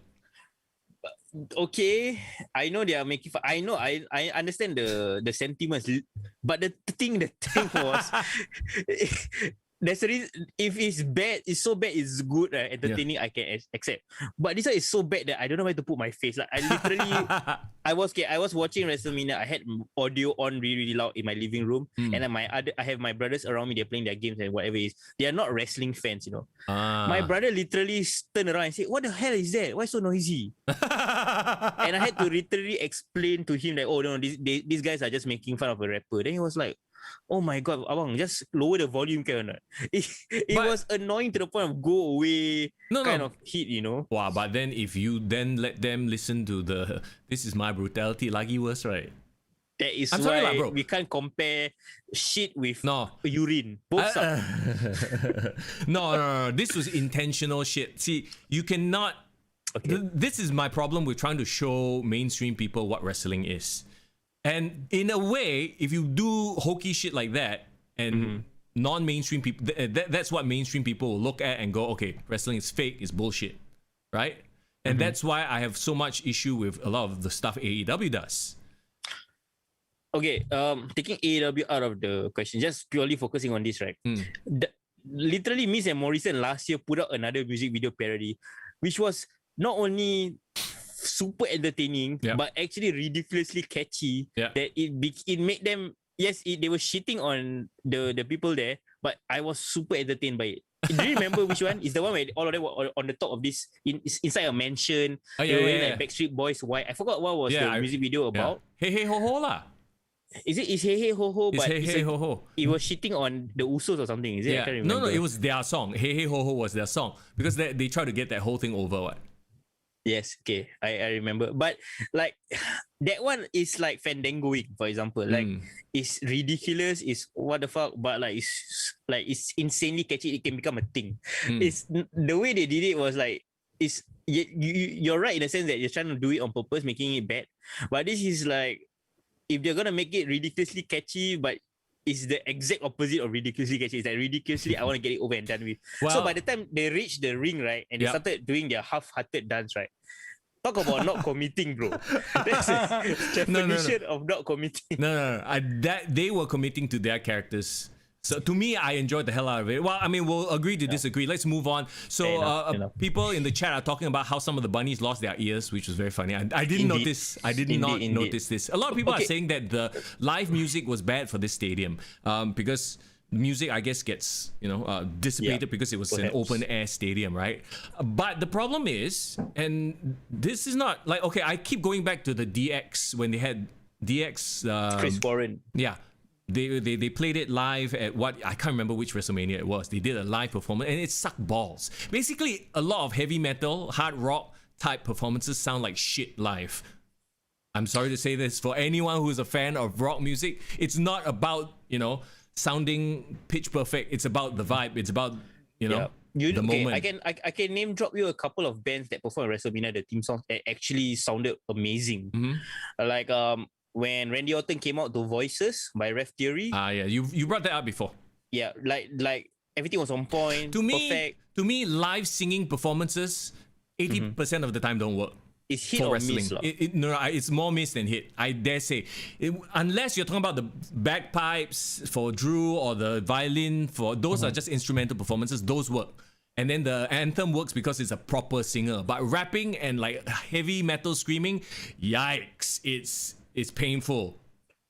Okay, like for example, when I listen to Poppy, right? The one that she did when she came out with Io Shirai like from a couple of years ago, that was really, really good. Like it fit, and I think maybe because there's this intimate inside a small theater kind of arena, that worked because the acoustics are perfect for that. When Shinsuke Nakamura came out and it's just a guitar solo. Violin lah. No, bro, the one with Nita Strauss playing him out. Okay, right. Yeah. Like when it's purely instrumental, I think it's great. It only works right if it's like a very simple song to play live. Like I thought Motorhead playing out Game. Triple H. One of them was really, really good. I can't remember which one because the other one I remember it was a bit half-fucked. Naufal, what's up, man? Naufal says, I remember when Motorhead performed Triple H's entrance theme, couldn't catch a single word of the song. To be fair, Lenny could have been drunk lah. I mean, she seems to be playing his performances drunk. Okay, and I think another one that I really, really enjoyed, and their vibe was super cool. Also from that WrestleMania 30, when Bray Wyatt came out to his old theme song, and they had the band and they had to dress up like some sort of crow kind of thing. That felt very great, very Mardi Gras, got a vibe.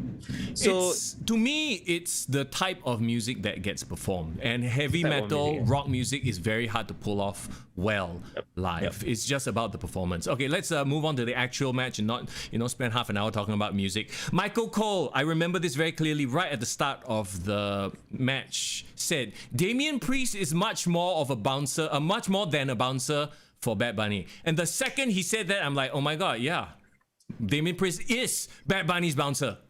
He has been the entire rivalry, bro. See, that's why I take issue with when commentators say stuff like this. It's like, oh, you're saying it because other people are already saying it, so you're actually reinforcing it when he tries to pass it off as, oh, actually he's not. He is, okay. He looked too much like a Navi in this outfit. I have to admit. The purple Navi, Seriously, I didn't think about Priest like that until Michael Cole said it, so I think bad on Michael Cole. And then Bad Bunny came in with his like big semi-truck thing. People were saying that he stole Becky Lynch's truck from last year. Okay. Bunny was no Pat McAfee. All right. To me, the best non-wrestler involvement is still Pat McAfee and Adam Cole at NXT TakeOver, right? But as far as a non-athlete is concerned, freaking hell, Bad Bunny, my God. That's true. You brought a very good term. Like he is definitely not an athlete. You can tell. I mean, I'm sure he works out. Yeah. He exercises. He stays fit, but he's not. He doesn't come from an athletic background. Yeah. And another thing that he has going against him is that he's not a native English speaker. Yeah. So he can't be charismatic like Pat McAfee. But for the way for all his so-called limitations, right? I think he really connected when his promo was in Spanish. Yeah. He cut it, right? Well, not like we could understand, but we got the vibe. And also, let me just say a big hello to everyone in chat right now. Psychotic Savage. Zach, what's up, my brother? Good mic work sent you. Well, hey, GMW, big shout out to our good friend as well. What's up, bro? Yeah, man. Appreciate it, man. Oh, good my work. I think if I'm not wrong, he's also doing a live reaction at this point in time. Did he wrap up his already? Because you guys from Good Mic Work, welcome. Thanks for joining us. Hey guys. The Sean, how you doing? Nick, what's up? Zane, good to see you, man. Hey, today is a party, bro. It is a party. It's that post WrestleMania vibe, because we are all. Please like, and if you haven't subscribed, please subscribe. We are very, very new, as you can tell. And we are still building out the podcast. But if you guys keep hanging out with us, we'll be more than happy to keep doing these shows. Absolutely. Kick to the Gut is the name, and you can find us on Spotify and on Apple Podcasts, wherever you get your good podcasts from, right? And of course, now we're doing this live streaming thing as well. We are a good follow on Instagram. So if you want to get some of your wrestling entertainment and posts from, please follow us on Instagram on Kick to the Gut. That's right. Zach says that good Michael, he's not done yet. He just sent them over because he said they were good guys. Well, Greg is a good guy as well. Yeah, man. Oh, we actually did an interview with him last year. So he's actually on our YouTube channel. Please feel free to catch out. I think we spoke for 3 hours, man, on his wrestling life and wrestling journey. Bro, I feel like we could have spoken to him for hours and hours, just picking at his brain. This is what wrestling fans do, right? It's just sit down and disagree, agree about wrestling. And okay, let's talk about this match right now. Yes. I want to say Bugs Bunny. I don't know why. Bad Bunny impressed 100%. His selling. And I know everyone is super high on Bad Bunny right now. Yep. Let's not forget to give props to The Miz. Bro, The Miz, okay, how I know that he actually helped Bad Bunny out a lot was when, remember he did a tornado DDT? Yep. And I literally could see The Miz directing using his hips, making one whole pirouette. You know, it's like, okay, Bad Bunny, okay, go one round. Let's go. Let's do the DDT. You know the term, like someone that can put on a good match with a broomstick? It kind of fits here, and kudos to the Bunny Destroyer is another one, right? I think it was Morrison who took that, and he essentially did that whole move. And I remember texting you as well. I was telling you, hey, I think Morrison can literally do his own moonsault and land on his head, spike his head on his own. But that's what selling is, right? So, Indeed. You got to give it to Miz and Morrison.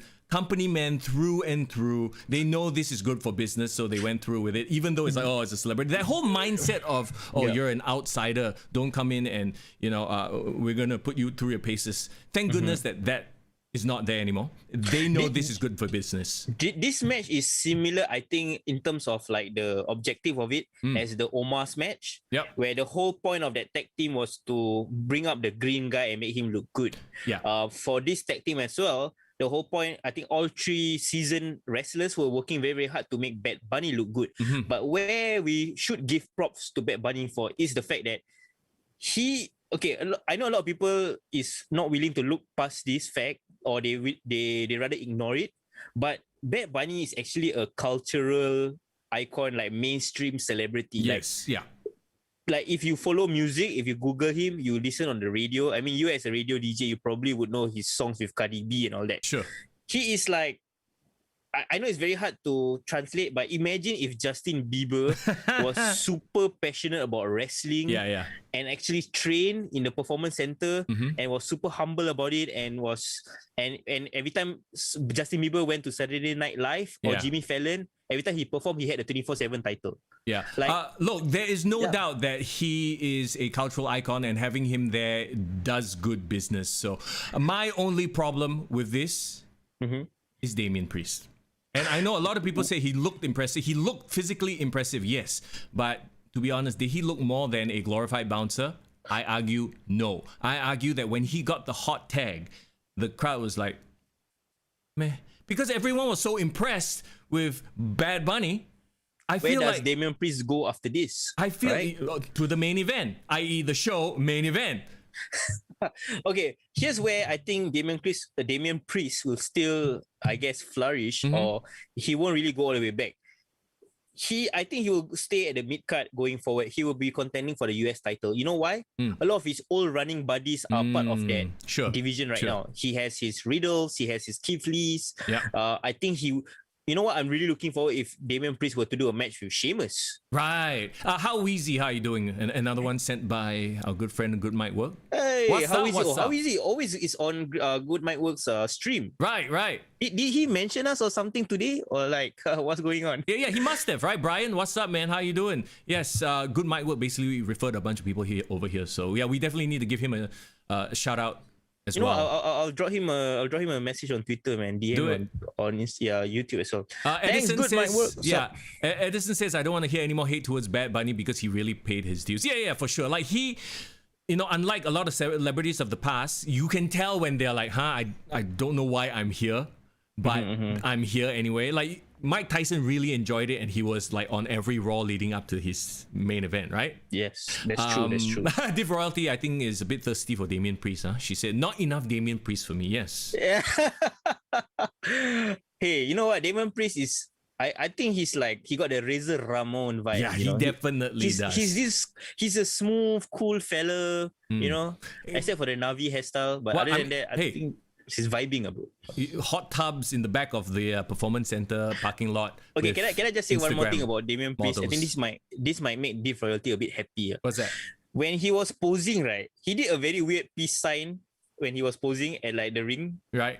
When it was his time to do his like, magical Instagrammable post, right?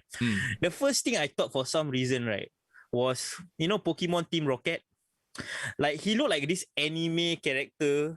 Like, when they have that scene where the anime character presents himself and then like the zoom, and then he's like, yeah. Oh, like okay. this. I see what you mean. You get what I mean? Yeah. And then the shadows on his face. I was thinking to myself, you know what? If Damian Priest was an anime character, right, he will be like the guy with the evil, charming villain with the rose. After he kills someone, he just lays the rose on the guy and then he just poses at it. Brian brings up a very intriguing future matchup: Damian Priest versus Sheamus. Good candidate for the US title match at Backlash. Actually, you know what? They should capitalize. Well, then again, does Riddle get a rematch at some point? But I think he should. Yeah, we're getting ahead of ourselves because we haven't talked about night 2 yet. So Bad Bunny crossbody off the top rope for the big win. Boom, 1, 2, 3. And someone brought up the point as well. Miz came from the whole reality TV, MTV scene. So him putting over celebrities, knowing the value of celebrities, is not a surprise. Great point.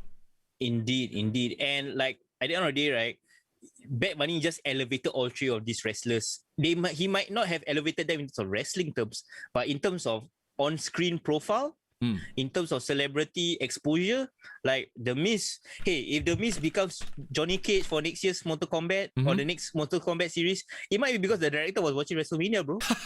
Because of Bad Bunny. Yeah, so you gotta thank him. There you And go. John Morrison is made for TV and action scenes and stunts. So I think all of this is a perfect. I think it is. If you want to consider it a success, it definitely is a success for everyone involved. I'll agree with that. Vince McMahon better see something in Damian Priest. Yeah, 100%. But like I said, I don't have faith. So I see him moving down the card soon. All right, let's move on. Main event time. Sasha Banks versus Bianca Belair for the SmackDown Women's title. Okay, the winner of the Royal Rumble being in the main event. I think, appropriate. Yeah, we all feel like that is very appropriate. I wasn't very hyped for this match leading up to it because the build, as we've talked about, hasn't been great. Yep. Banks slowly turning, like it's the most like kind of heel turn, but not really. You're right, bro. Like very wishy-washy. We all agreed that this match had terrible build, and I think the reason why we were a bit apprehensive when this was made the main event, nothing against the fact that these women can perform. Nothing against a knock on their abilities or what. But because the build was so bad that we didn't feel hyped to watch them other than knowing their talents. Yeah. But I have to say we have to give credit to the WWE production team because the promo package that they played before the main event. Do you remember watching it? Yeah, and actually I have a much different take on it than what you are, I think, going to say. But go ahead. Yeah, sure. So like when I watched that promo package and they built it the way I wanted them to build it, like separate the two of them, build them up as by their backgrounds, by their capabilities, and then when they had the training montage where she had like EST, strongest, roughest, flyers, whatever it is, right? And then suddenly it panned over to Sasha Banks and talking about how she has been the one running the division, paving the way. And then it went back to Bianca Belair and saying that, hey, you might have paved the way, but I'm the one only in my lane. I'm the one that is going on my own. You know what it feels like? It feels like they are just banking on the fact that people didn't watch the past few weeks of SmackDown and they're just watching that and okay, so this is the story. They tried to tell the story in that promo package. Watching that promo package, to me, I felt like there wasn't a lot of substance. It was just random shots of they're trying to tell this story, but I know from watching SmackDown, this hasn't been a thing. This hasn't been built like that. So when I watched the promo package, I didn't buy it as well. But that is a failure of the day-to-day, week to week wrestling shows. There is no doubt that these two can perform. We know this from watching Bianca Belair in NXT, Sasha Banks and her career as well. We know that they are going to deliver. It's just that the storyline, the week to week leading up to this has been very wishy-washy at best. And like the people creating the promo package, they probably didn't have too much to work with and it showed. So one more thing, if you ask a casual fan, I can guarantee you, they'll be like, who the hell is Bianca Belair? But on the very same token, if you give a casual fan of that video package, they have enough to go by to know what the story is about without going too deep into it. Okay. Before you cut in, right? I wanted to say one of my favorite things about WrestleMania in general, about hype packages for WrestleMania is if they can create an iconic hype package, right? That already elevates the match before it even starts. Yeah. So we are talking about My Way. We are talking about when they did Running Up That Hill by Placebo for Shawn Michaels' retirement, Daniel Bryan's Monster music video, the Yes Movement. Like the reason why all of that worked, because like you said, and this is the point that I will admit that you are coming from, they had a lot to work with the in terms of the segments leading up to WrestleMania, that when they put it in a package, like it tells like a great story, a linear story. This one, the video package, like you said, literally had to rely on their accomplishments, their background, their ability, less about the story itself. It felt like a John Cena, Shawn Michaels video package from WrestleMania 23. As somebody who edits videos quite a lot, you know what this reminds me of? It reminds me of the times when I realize I don't have a lot of material, so I'm just piecing together things and trying to tell a story within the package. This is what it felt like to me. Nick says, do you all have trouble watching this stuff? I can't watch it anymore. YouTube is my only wrestling. So, really? It's that bad? You know what we have here is a jaded fan, my guys. You know what's the thing about jaded fans? Jaded fans are people who care, but we care too much, but we get disappointed too often. Do you think that? And there's nothing wrong to be a jaded fan, man. Sometimes it shows that you love them. Sometimes I feel like because we do the podcast, we watch everything. Yeah. But if, like, let's say we didn't have the podcast, I think I might skip episodes of SmackDown and Raw. Of course. Yeah. Div says none of the video packages this year were impressive. I will agree with that 100%.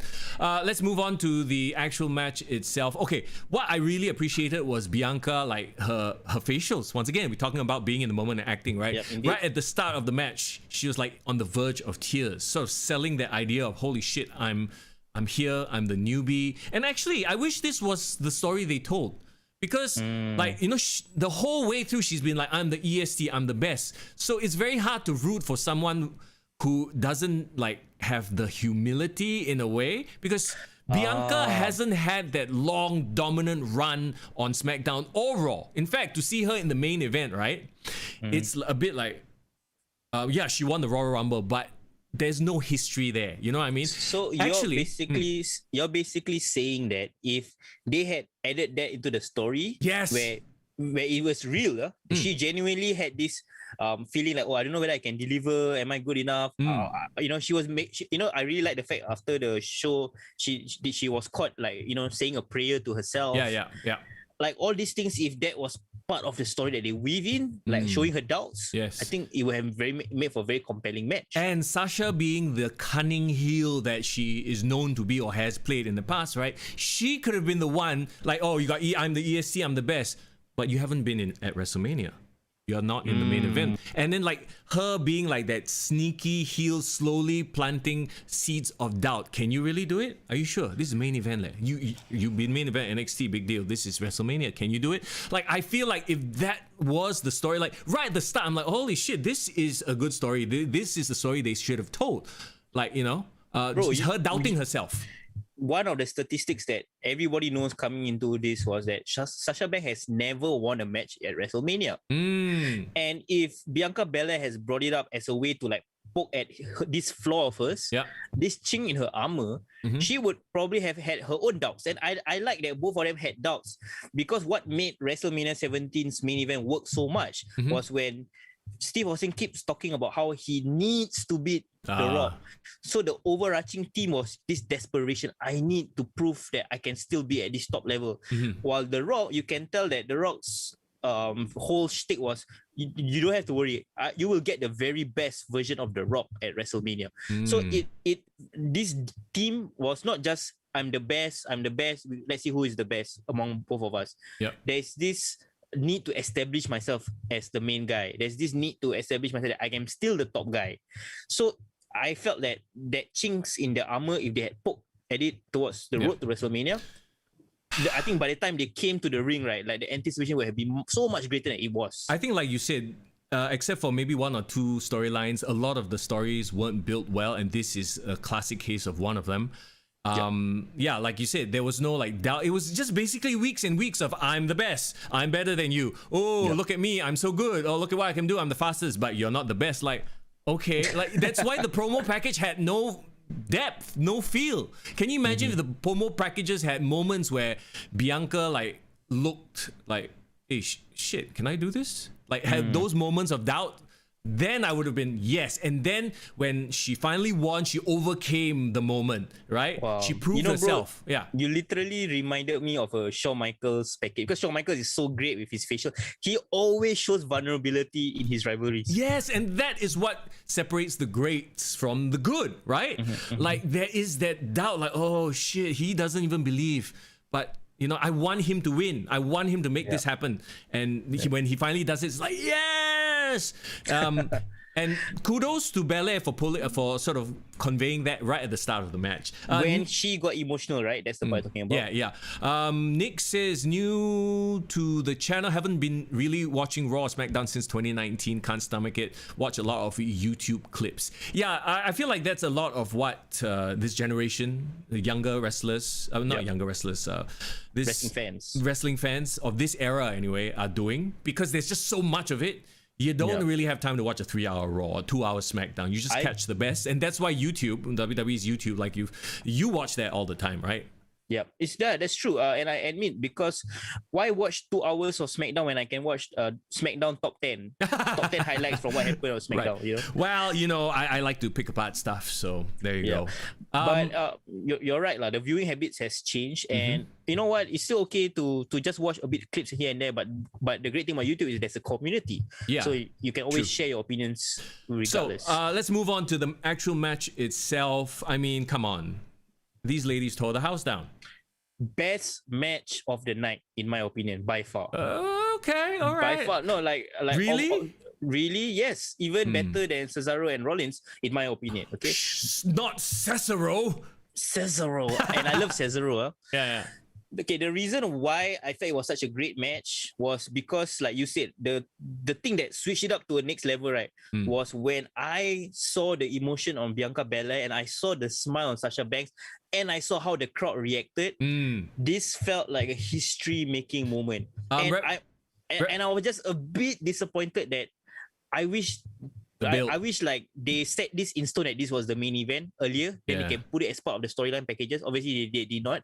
They only decided on it very late. But when I saw the emotion coming out of both of them, and that really affected how they work. Like when they were wrestling, right? There was a sense of urgency, and this urgency really propelled it to this main event level where, like, I knew that every time they were making a move, every time there was a pinfall, or they kicked out of a pinfall, or they did a dive, whatever it is, like everything felt.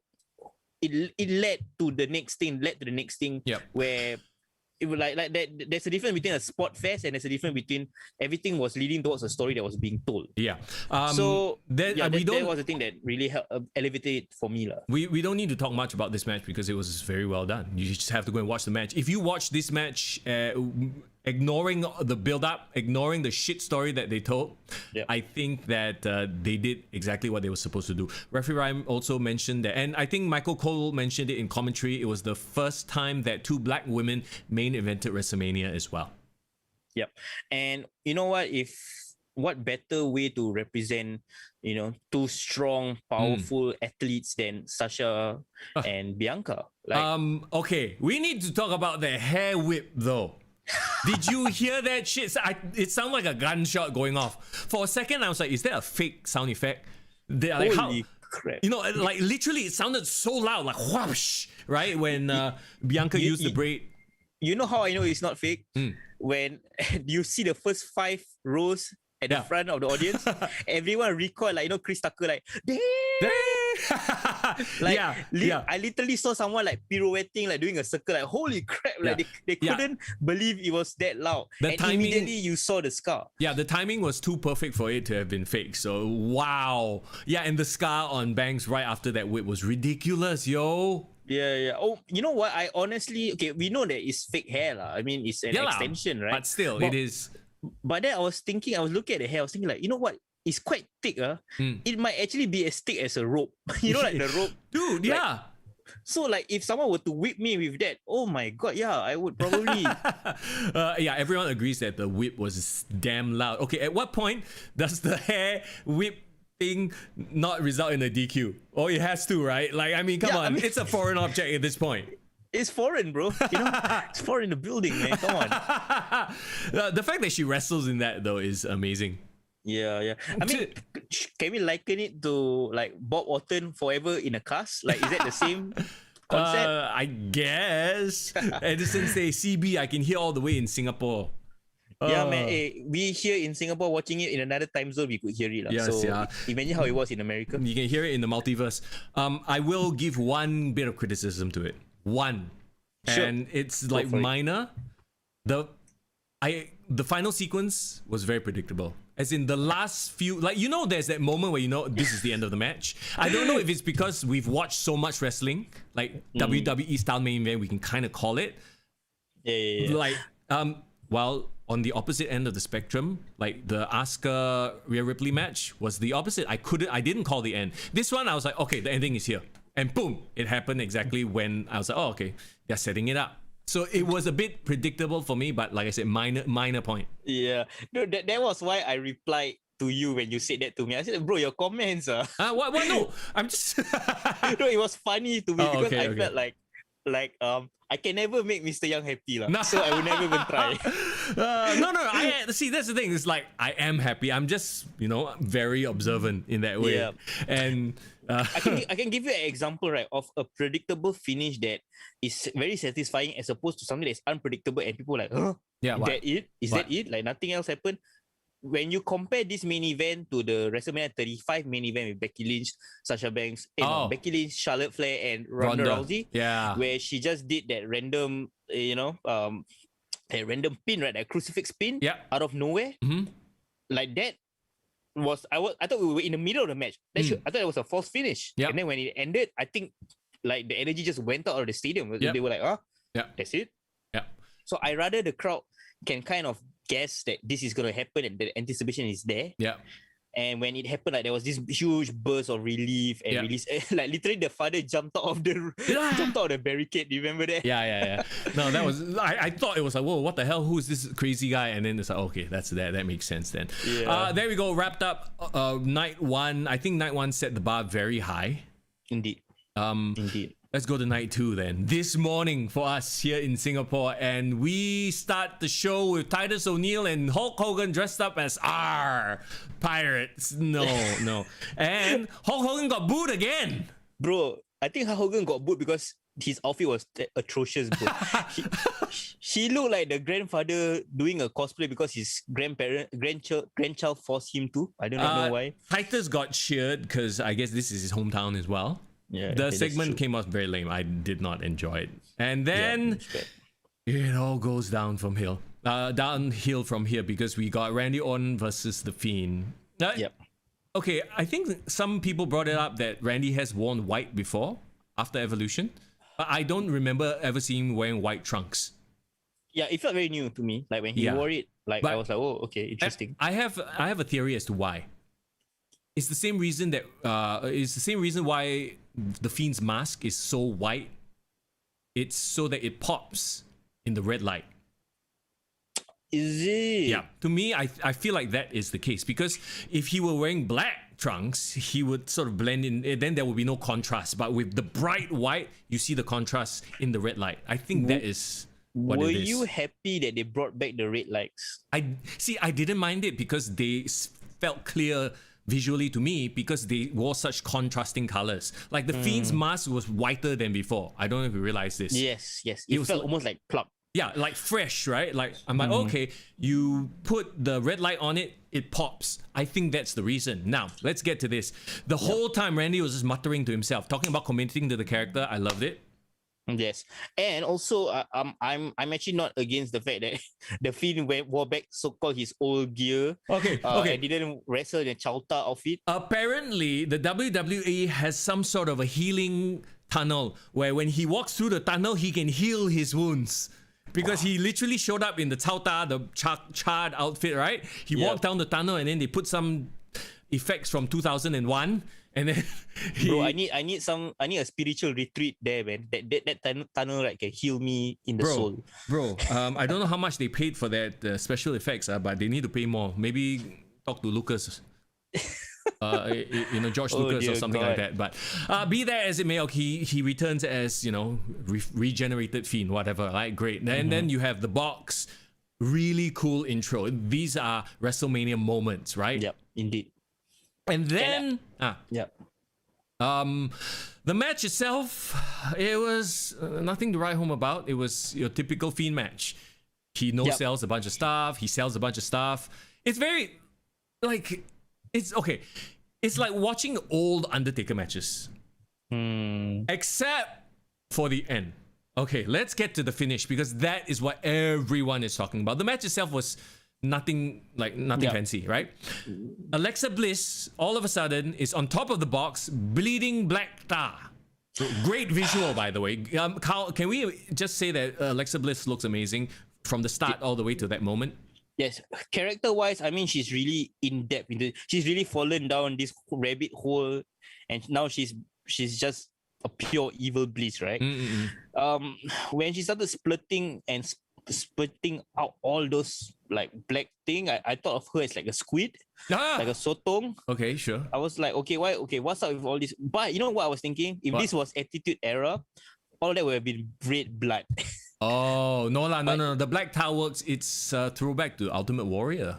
The Ultimate Warrior's feud with Jake I think it's Jake the Snake.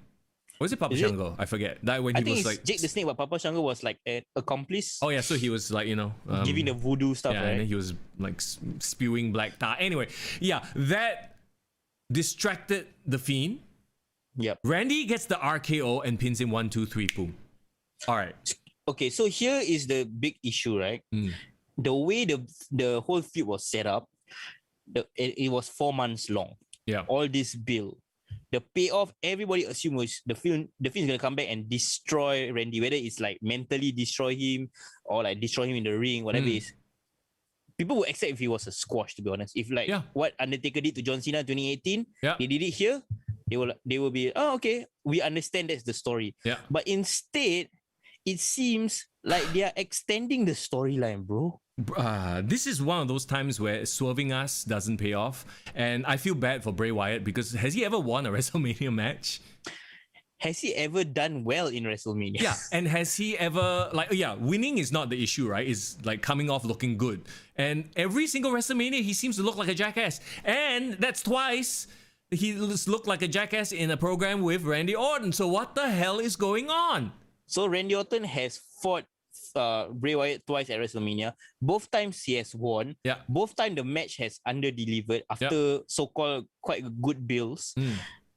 Am I right to say Randy Orton actually disappoints on the big stage? Because you know what? It's not just Bray Wyatt. Because Randy Orton, right, I can only count on like maybe one hand how many great WrestleMania matches he has had. Right. The one with Undertaker, I think is quite good. But that's the Undertaker? one that he had, the triple threat with Cena and Triple H was good. Triple H one-on-one with him was disappointing. Oh, right. Was so terrible. After a great build, the match just... And also it's because of the stipulation. Because the stipulation was supposed to be non-DQ, given how violent the build was. Yeah. So I felt in this scenario, it's the same. Like they literally burned somebody alive. Yeah. They did all this hokey magic shit. Why was the match a straight-up one-on-one match? Yep. And not only was it one-on-one match, it ended with a regular finisher. Like there was nothing special about it. It's not like he low-blowed him and then like RKO him 10 times. No, he RKO'd him once. So yeah, we mentioned here on the channel that we wouldn't mind if it was like a half, like a House of Horrors match. Yeah. They had a pre-tape segment beforehand, and then they come out at the end of the ring, and then they do some weird ass, supernatural stuff. To be honest, I'm fine with the fact that it was fully like a normal match with no cinematic elements. I think the intro and the props, I think they should try to do more of that when they can and not over rely on the cinematic or, they already had a bit of cinematic, the whole walking through the tunnel, healing himself bullshit. Let me very quickly mention what Edison said. I think it's quite funny. I think Alexa played the Coke and Mentos. That's why explode everywhere. That's damn funny. Put the Mentos inside the Coca-Cola. Ryan says he won the cinematic match with Cena. That's right. So he has had a win at WrestleMania. Oh yeah, okay. Okay, we have to agree that match was great and for what it was. Maybe it's the him and Randy Orton thing. Anyway, be that as it may, the match was nothing much to write home about. The ending was very head scratching. If anything, it makes me want to watch Raw, and maybe that's the point. Going forward, and please on the chat, please feel free to give your suggestion. What should be the continuation of this saga? Like, does this mean Randy Orton aligns with Alexa Bliss? Yeah, or does the Fiend become face? Yeah, but why would then Alexa Bliss's like creepy evil character makes no sense with Randy Orton one? Oh, I know. Because ever since she wrote a talk Randy Orton, she was a piece of that venom now. That's why she got all black on her face. Oh no! The venom has spurted on her. Then she hears voices in her head right now. No, stop it! Hey, didn't Randy Orton say he's cut from the same cloth? He can play psychotic evil. Who knows? Maybe Randy Orton will have superpowers going forward. He comes out in like all snake skin, and then he uses. It's like the Jake the Snake thing again, where he uses the snake to bite Macho Man. Yeah, suddenly I think Randy Orton can start to command snakes. Yeah. He will pull a viper out of his underwear. Yeah, and then I don't mean that. Oh my! Stop it, bro! Stop it. Bro, there's so many possibilities. But you know what? I am at the point that I don't care anymore. No. I mean that sucks. I'm a Randy Orton fan. You know that, bro. Yeah, I know. I'm a huge Randy Orton fan. I know. But even I wanted him to lose at this WrestleMania to put over the Fiend. Okay, at this point the Fiend hasn't won very often. Like, he hasn't even had like squash matches. He just comes into like these big profile matches straight away and loses them. So what? I know. And this leads me back to Jim Cornette's assessment of the Fiend. Which is? You need to listen, man. Oh my god. Jim Cornette hates the Fiend with as much passion as he hates AEW. Oh, really? Okay, Zane says one final match at SummerSlam. Okay. Alexa, like, how does Alexa Bliss? I guess, like I said, the whole point is to get you to watch the next few weeks to get answers, right? So there's definitely going to be a segment on Raw. Alexa Bliss explains all, or something like that. Somewhere down the road is to make you can't wrap up every storyline at WrestleMania. If not, then there will be no reason to watch more. That's the whole point. And I feel like they thought, okay, this match, we can drag it out a little bit longer, even though I think most of us agree it should have ended there. Like, boom, destroy Randy Orton, let's move on and have Fiend go after somebody else. Did you hear the announcement of Backlash? I thought the title brought up a very, very good point. WrestleMania Backlash. Yeah. So maybe that is where the feud will end. Yeah. There will be rematches, right? So I think that might be the combination. I hope to God that will be the combination, please. Yes, and please let Fiend has like, I don't know what and here's the thing too. It's 5 weeks. There's gonna be a 5-week gap between WrestleMania and Backlash, so they have no excuse not to build this up well. There's lots of time. Buried alive match. Oh, hey, why not? And then Fiend loses again and comes back. Now it's like he's like a Groot version of the Fiend. He's all like earthy and roots. Well, and if shit. nothing else, this year's WWE 2K22 will have a lot of different color models for the Fiend. We've got different costumes. Okay? Speaking of which, yes, they showed the promo for WWE 2K22. It looks good, but it's like literally 30 seconds of highlights. That's it. Doesn't matter. My only question is, why is the star that's being highlighted Rey Mysterio? I mean, he's still a big name. He's a legend. I know, but you're selling for the modern era, not 2006. True. Didn't they play the clip right after Cesaro had his big win? Yeah, and then Cesaro got owned in the clip, the video game clip. Why do they do this to Cesaro? God damn it, man. He's okay. Cesaro, poor Cesaro. Yeah, there you go. The Fiend shit ending to that match. Yeah, Titus, Hogan, Bischoff, and Bailey backstage. We talked about this. Same as Night One, Bailey would have been a much better host for this entire thing. Then we have Tamina and Natalya versus Shayna and Nia for the Women's Tag Team Championships. Let's go. When I was looking at this match, right, I thought to myself, right, it felt like two single matches in the format of a tag team match. Right. It was less of two tag teams double teaming each other as opposed to Natalya and Shayna having that one-on-one face-off, Tamina and Nia having that one-on-one face-off. Yep. And you know what? It's good in the sense that there is that conflict, but it's bad in how they showcase a tag team division. Right. Look, To be honest, I don't want to spend a lot of time on this match because there was no point. There's nothing to say. There's nothing. The crowd didn't care about it from the start. I didn't care about it from the start. It's a reason. There's a reason why it's the second match on the card. And then Tamina, to her credit, got some babyface heat along the way, but they weren't going to win. And, Shayna choked out Natalya. Boom, we're done. All right, let's move on. Their once a year push is done. Sami Zayn versus Kevin Owens. Okay, here we go. WrestleMania finally starts. With Logan Paul? With Logan Paul getting a hella heat. No surprise here. Look, this was a case of two guys who have had quite the history, right? Yep. They fight forever sort of a history. And like I said, every build-up this year has been sort of not here, not there. The whole Kevin Owens coming into the picture with Sami Zayn's conspiracy theory gimmick was a very last-minute thing. Yes, indeed. And hey, referee Ryan says that match was a disappointment. Really? Do you mean this Sami Zayn Kevin Owens match, or did you mean the Tamina and Natalya match? Because I thought the Sami Zayn and Kevin Owens match was good. It was not bad. I mean, he definitely has to be mentioning the Tamina match. Oh, yeah. Okay, but if you disappointment, you know why? When every time I see Kevin Owens and Sami Zayn, I think of NXT. I think of Battleground 2016. Glory. 5 years ago, they put on Match of the Night. So I understand some people who have been long-time fans of El Generico yeah. and Kevin Steen. They will probably say like, oh, they have so many much better matches in the indies, in this smaller stage and all that. Why couldn't they deliver on WrestleMania? But the problem is, if it was a straight up, who's the best? Yeah. We have this long history.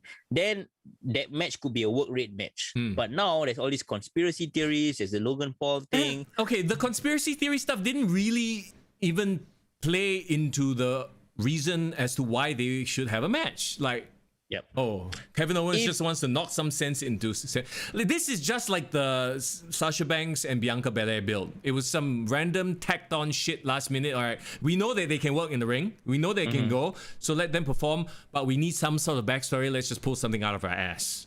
Yeah, and that's the problem. If the conspiracy theory led to Kevin Owens being revealed as the person who caused the conspiracy theory, like something like that, if it was proven right, it could have been a very, very cool swerve. Yeah.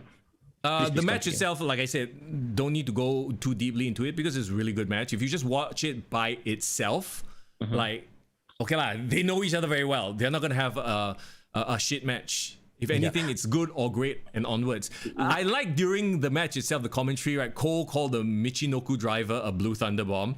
And then Corey Graves corrected him and said, look, I'm going to save you from the internet. That was a Michinoku driver.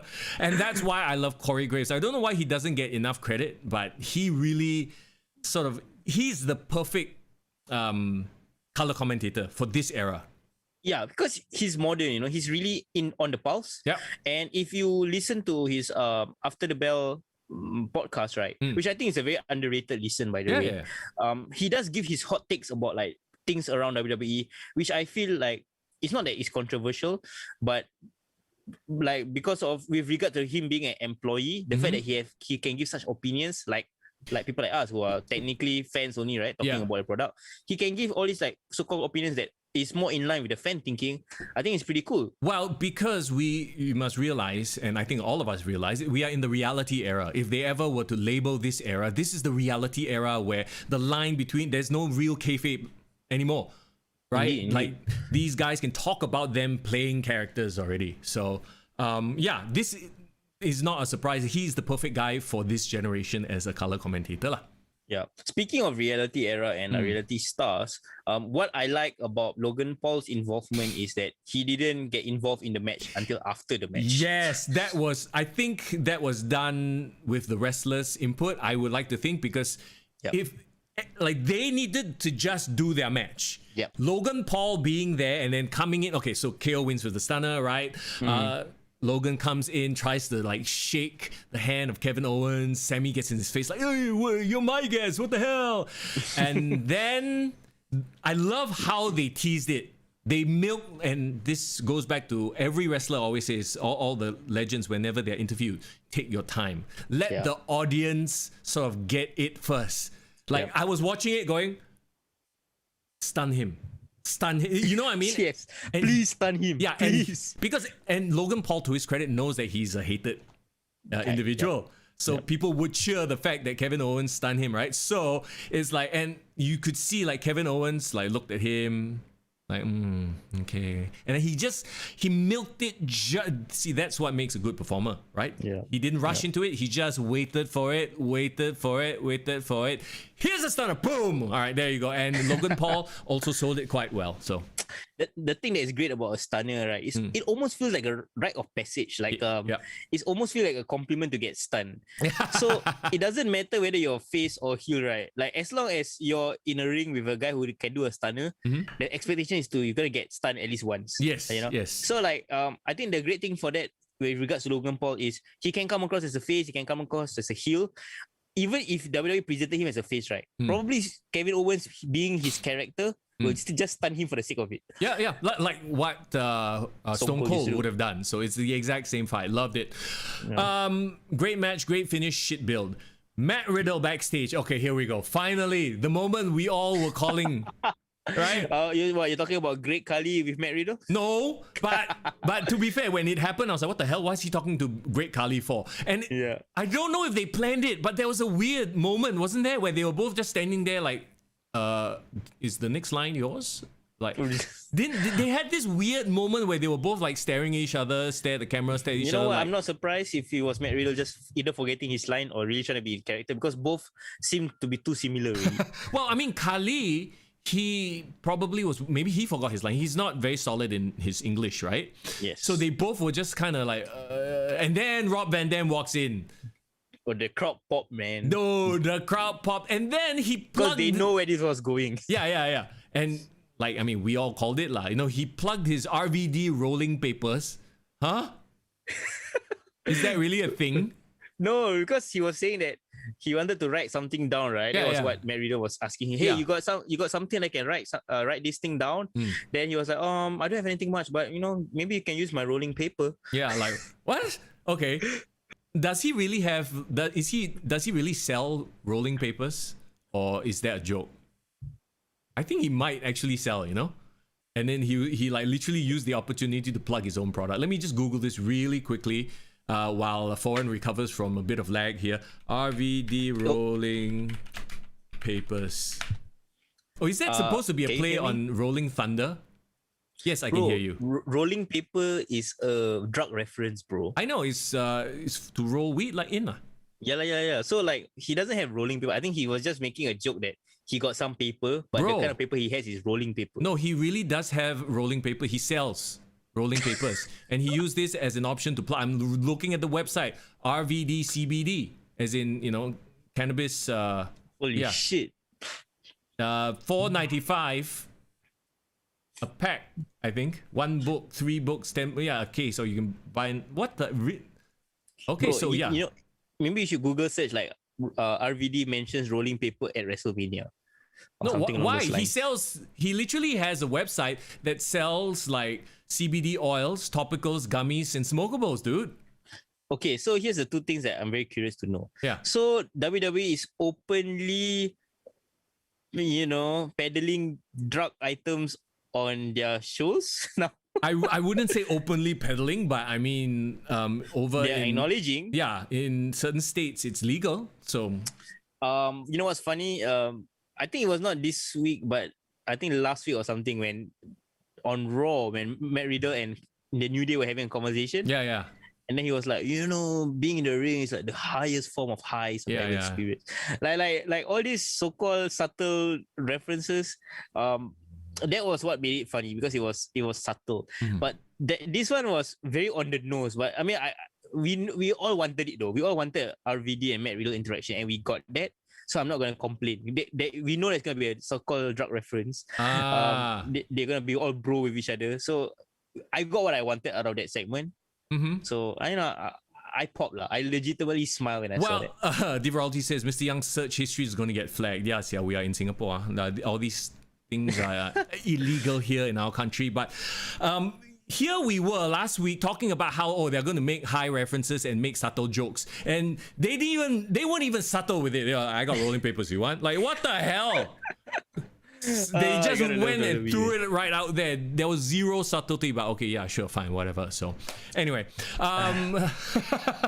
it was the interaction that we all wanted to see, lah. Yeah. Let's face it. You know, okay, I just remembered something. Didn't WWE had a guest host segment era, and they got Chick and Chong as the guest hosts? Chi Chong, yeah. Right, Or right. one of them anyway. So, So, maybe. bro, they basically already have hosts that openly are like it's called promoting marijuana. So, what's new with WWE? Yeah, I get. Well, like I said, in certain states it is legal already, so it's not that big a deal. Let's move on then. Obviously, he came out to face Matt Riddle came out to face Shamus. It's a US Championship match, two athletic big guys. It was a little botchier than I thought it would be, honestly. I don't know if it was rainy, they were sweaty or whatever lah. There was that one, do you remember that one spot where Sheamus tried to do the white noise off the top rope? But he like lost his footing, but he's still holding on to him, stepped down and then did the white noise. I thought he recovered very well, but it was a bit clunky, this match. That was a good save, because if he had dropped him at that point in time, right, it would have been very, very scary. There was a jackhammer that was like he couldn't hold him up properly. Riddle couldn't hold Sheamus up. We know what there was a nod to lah. Actually, do you think they did that on purpose? Honestly, I think, you know why? You're You know right. who was on a watch along today for the on the WWE channel? Yeah. Goldberg. Was he? Oh my, he did. Oh, so many layers. The fact that okay. The spot I'm referring, for those who don't know, is he tried to go for a jackhammer, but he couldn't hold Sheamus up. Then he had to put Sheamus down and then do it again. I'm like, but what if he did that to poke fun at Goldberg? Because of what happened with Undertaker, right? Yes. Oh my God. That could. And Sheamus would probably, oh yeah, sure, fella. You talk about call outs, right? Yeah. It reminded me of yesterday as well, the first night of WrestleMania, when John Morrison did a spinneroonie in front of Booker T, who was doing commentary. Yeah, because of Bad Bunny. Yeah. Yeah, and then the fact that Bad Bunny, the whole feud started with Booker T being a song, right? Yeah. And I love the commentary that he said after that. He was saying like, "Tell me she did not just do that. Tell me." He did not just do that. Okay, this makes me change my view of this match, that he could have possibly done that on purpose. Right? Yeah, just maybe right. Riddle's gimmick going forward is he just purposely botches things because that's part of him. Like he's like an inside joke guy. Like he does all these things. He purposely misses his lines. Yeah. Or he purposely acts all weird. Okay, but can I say something about the end? Sure. Obviously, the bro kick, the springboard moonsault into the bro kick was beautiful. Reminded me of when Adam Cole did the super kick to Ricochet, right? Yeah. It was really badass, and he actually got bloodied up. Oh yeah, his lip Remember? got busted open. Yeah. I honestly, legitimately, for a second thought that Riddle was really, really pissed off. Okay. Because at the end of the match, when Sheamus celebrated the title, they were still all in the ring. Riddle was at the side. He was like crouched down, and he looked up at Sheamus like he was fucking pissed off. He was saying like, how dare you kick me, or maybe like you kick me too hard or something. Yeah. And he had the blood coming out from his mouth, and Sheamus was almost egging him on. Yeah. He was like, yeah, come do something about it. Then in the end, he actually like escaped. But obviously, it could be really, really great acting. Yeah. I think it is. I like the possibility that they might have hit with one another, or because both of them are so brutal and so violent in the way they fight, they might accidentally or like purposely be so stiff with each other that this just happens. I think it was just really good acting. I feel like the more I watch Riddle, right, and just seeing the things that he does, he might seem like he doesn't know what he's doing, but that's the character he's playing, and he's actually doing it on purpose. He's smarter than we think he is, right? Yeah, I definitely. Yeah. I'm happy for Sheamus. Sheamus actually is one of the MVPs of the pandemic era. We gotta give him credit. Yep. So and I like that Riddle is in chase mode now. That's right. So I don't mind them extending this feud because it's actually just started. Well, I mean, if the draft happens soon, he could be chasing for another title, which we will talk about right now, because next up is the Nigerian drum fight The power of my ancestors. No count out, no disqualification. So it's basically a no holds barred match. That's all it is. With They did had drums all around the ring though. So yeah, they had drums. They there's had a gong, which was more like a cymbal, not really a gong. Big E, the Intercontinental Champion, versus Apollo Crews. Now, okay, going back to Wale's performance of Big E's entrance, right? I never knew it was a Wale song, by the way, but it was so bad, the lip syncing. Like, you could tell. There were moments where the rap was going on and he was like he forgot that he was still rapping the song. Like, oh my god. Yeah, I was like, no. I have nothing to add to the performance because there is one other standout performance on night 2 that had my attention even more. So okay, we'll go to that I kind next. of closed one eye with this performance. So the second I realized that this was a Big E's hometown, I was like, okay, it's time for him to lose and give Apollo the hometown heat. Ooh. Yeah, and you know, Apollo needs this way more than Big E. If anything, Apollo, of course. I mean, Big E can move on to the main event scene right now. We did mention it as well. We did talk about how Apollo, if he were to lose, there's no reason why he should. And here's the thing, like we talk about how the pandemic era, right? Because of the Thunderdome, they were piping in noise. We don't really know whether any of these characters are clicking. Like you can tell, Big E still getting cheers. Yep. When Apollo came out, when his name was announced, nothing. No boo. Nothing. It was not like, if there were boos, that's great. That means he's doing his job. I feel like it was like maybe 2 people. I was like, wow, there was no real like reaction to him. Okay, when he won the title, definitely there were boos though. Like you know that the crowd wasn't happy. Yeah. Well, I mean, okay, the match itself, it was a vicious hardcore match. To be honest, it just felt like a Street Fighter game, like pa pa pee pa pa pa pee pee. There's no real build. It was just one note, and then the ending sequence came very abrupt, right? Yes. We talk about how endings sometimes can seem very planned.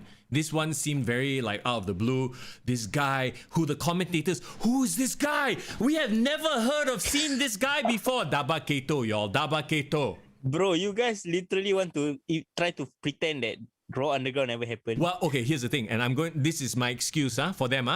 Yeah. They are SmackDown commentators. Corey Graves and Michael Cole are not on Raw. So they have an excuse for not knowing who Daba Keto is. Bro, you give WWE too much credit. Too much credit, bro. Okay, I actually don't hate this. No. You know what?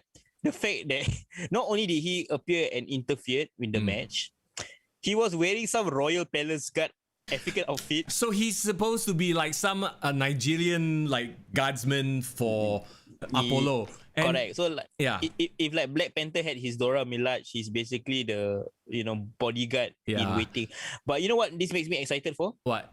I want to see a tag team match, cross-branded tag team match between Apollo and Daba Keto versus AJ and Omos. Yes, and there's history. They are both from Raw Underground, Daba Keto and Omos, right? So Raw Underground, so at that point, Omos was like the bouncer, right? Bouncer guy for Shane. Yeah. And Daba Keto was the guy that was fighting. So, somebody brought a very, very interesting statistic though. This match, right, was the 7th time Apollo Crews has contested for the IC title. In as many months. Okay. And he finally won with outside interference. I mean, if the interference, if the reaction to Apollo Crews before the interference was anything to go by, he 100%, 110% needed this. Because there was no heat. He came in with nothing. This whole Nigerian roots and drum fight bullshit and whatever, like, even though we kind of like, okay, he's doing some Wakandan thing, whatever, right? It's a starting point. It's a starting point more than it's a finished article. No, but like, we are already like midway. I would like to think at least 30% or midway through this character evolution, and the crowd didn't care. To me, it felt like the crowd didn't care. You know what he needs? What? Daba Keto? I mean, obviously, a heater would be great. Having a big guy, that will help him a lot in terms of his presentation at the very least. But what he needs is okay, I'm trying to toe this in a very PC way. Why? But his accent takes out the viciousness of him. You know, like he doesn't sound menacing. Hey, you can sound Nigerian and be very, very menacing. It's his voice. but it's his voice and his smile, and I don't know. But okay, you're a Marvel fan, right? Do you know this villain called Kraven the Hunter? Yeah. Spider-Man villain. Spider-Man villain, right? What I love about Kraven the Hunter's presentation, right, was that there is always this scene before he starts his hunt where he's sitting in the shadows in like this throne in a room, and he's just chilling and he's just putting his leg up there, and like he's just like monologuing or something. I don't know what he's spewing lah. But when I look at Apollo Crews and I saw his initial presentation and how he was wearing the scarf with the spear and all that, I imagine what would be really, really cool is if he has a backstage throne or something that he always sits at, and he does all his monologuing and cut his promos on the throne. Yeah. So he thinks of himself as this deluded, I'm like a king of my my homeland, and I have all my ancestors behind me, that kind of stuff. This is nothing new. You have the king of the ring for that. You already have King Corbin, who used to come out on the freaking actual throne. So like this thing is not working because it's nothing new. And the accent, I feel like, is a little bit put on. We all know that he doesn't speak like that. He didn't used to speak like that. So it's I don't know. Okay, I'm not gonna give up on the gimmick itself because I think the gimmick really has pushed him forward. It's the biggest push he has had in his career. He's been on the main roster since 2016, so it's been 5 years of just bad booking that make us don't give a crap about him. Yeah, and he has delivered in the ring. Like this match, if nothing else, showed that he can perform. I think there is no doubt that he can perform, but in the ring, but not on the mic. I think that he has, every time that he's been given the chance, he's stumbled, and this might just be his last push. Now that he has the Dabaketo, he has like a heater and everything. I hope he makes it work. I really do. But judging by the crowd response, do you think that he will retain the title and this will move Big E out of the mid card to the main event scene? I do think, I really do hope that this means Big E moves on and he can go and face off against Roman Reigns, right? That would be a great story because Roman Reigns needs new contenders moving on to Backlash.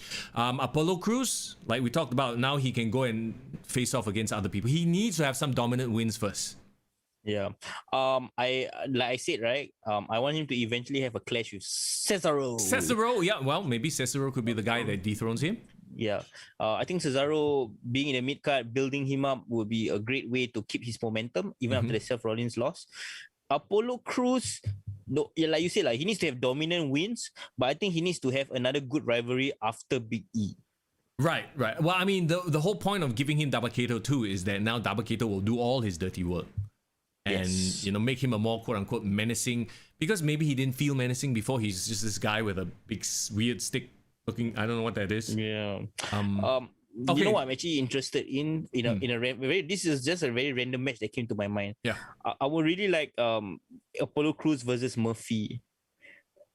Like random. I know it's very random, but I believe that in terms of like giving a great match, both of them will like measure up really, really well. Yeah, but like Murphy has no heat whatsoever, so that match would serve to do nothing.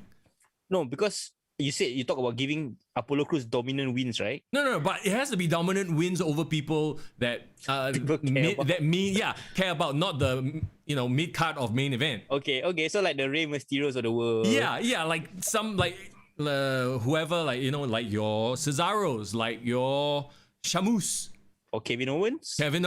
Yeah, there you go. But yeah, definitely not Murphy. You don't like undercut guy and an undercut guy together not going to, elevate anybody. Okay. But like if he wants to go on this like dominant run, I mean he should get fed all this like lower level, but we'll give him good matches type. Yeah. Anyway, who knows what Murphy is doing right now. So anyway, I thought it was pretty cool that Dabaketo brought back the Samoan Spike. Oh yeah. He brought back the Samoan Spike, you saw it, and then chokeslam.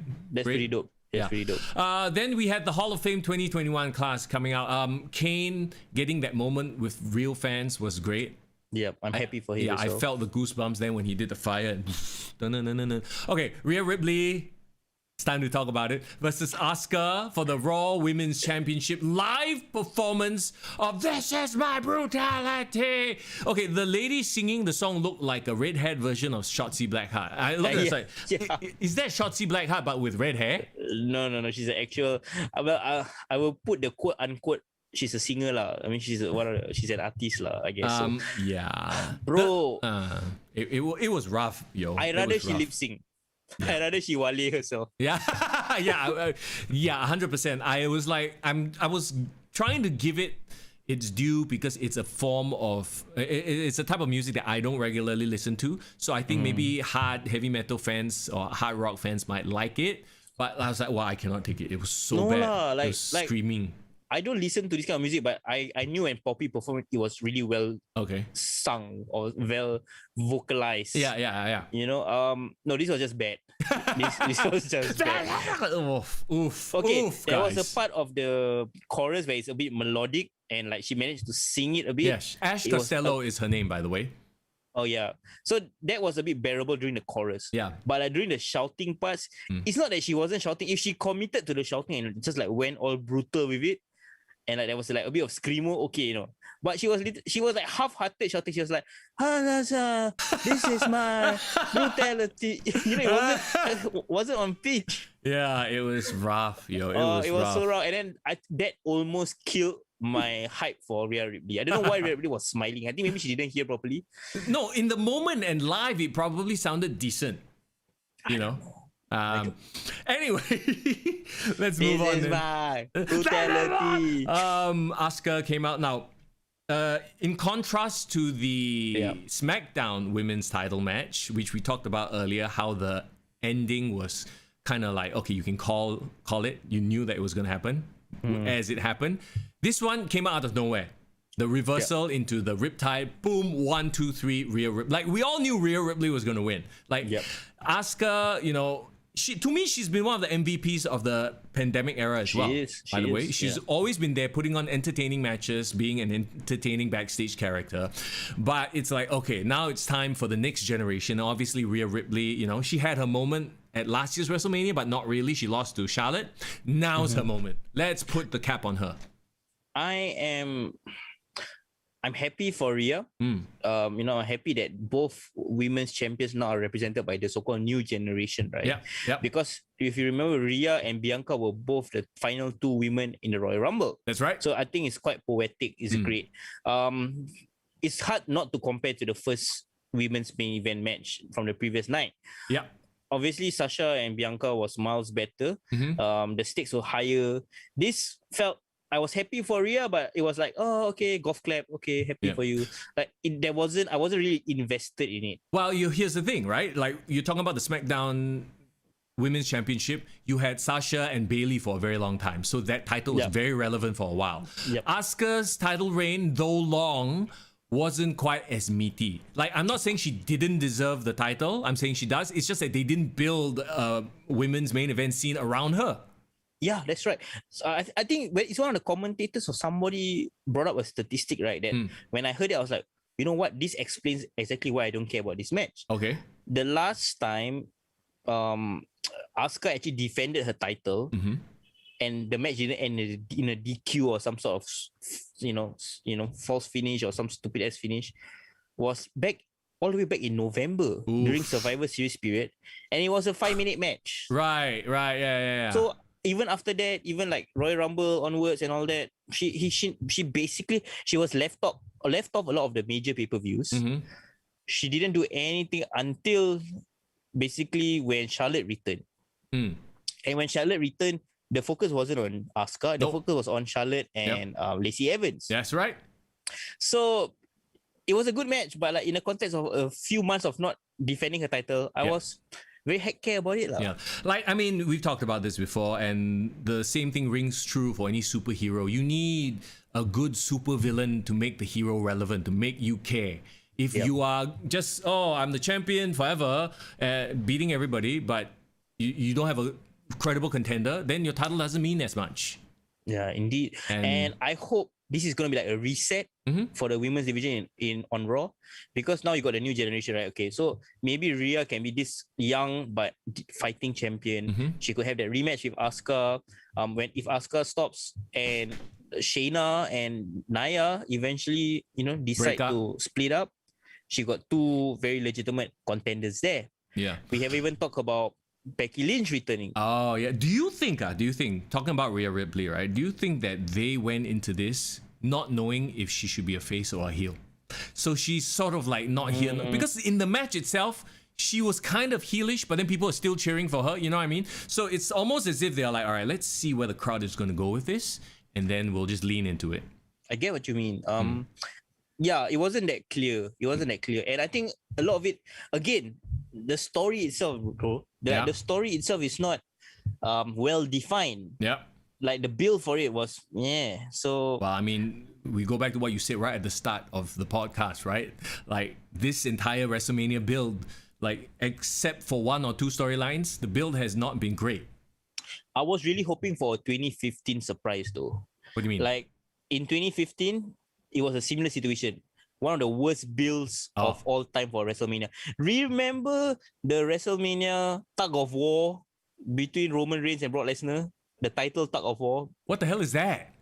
Okay, I don't know whether did you stop watching during this period 2015? I should know. I should have watched. What do you mean by tug of war? So Roman Reigns and Brock Lesnar was the main event, right? Right. The Raw right before. Yeah. I remember. Right before WrestleMania, literally their build-up was both of them was holding on to one side of the title, and they were pulling tug of war, and that was the final image before WrestleMania, bro. That was how bad the build was. Right. So I was hoping that they were gonna have a surprise because even though the build was terrible, that was one of the best WrestleManias of this past decade. Sure. Zayn says that Rhea is a tweener. I don't know if they're going to continue with her as a tweener. I think she's moving forward as a face, but like a face with an attitude, like a Stone Cold. You know, if you objectively look at what Stone Cold did, he actually was more of a heel, but because of the time and the era, people were really into that shit. So they're like, all right, let's just let him do what he wants to do. And I think the great thing about Rhea is she gives us such a badass. She's feminine, but she's almost like manly at the same time. No, she's a badass. She's just got that like China vibe. Yeah. She got that. You know who's Ruby Rose? Yeah. Ruby Rose. Ooh. Yeah. So she got that vibe. Like she's. I think girls will find her hot. And guys will find her hot. That's right. And so she looks menacing and a badass. So there you go.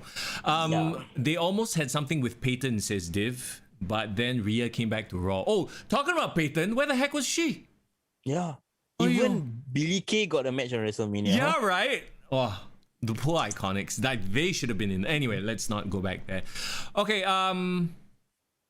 Div says she totally fell for Becky trolling a possible return. Yes, because Becky on her Instagram posted something, and then in the location she put Jacksonville, Florida, Tampa Bay, Raymond James, like the location, like just to troll.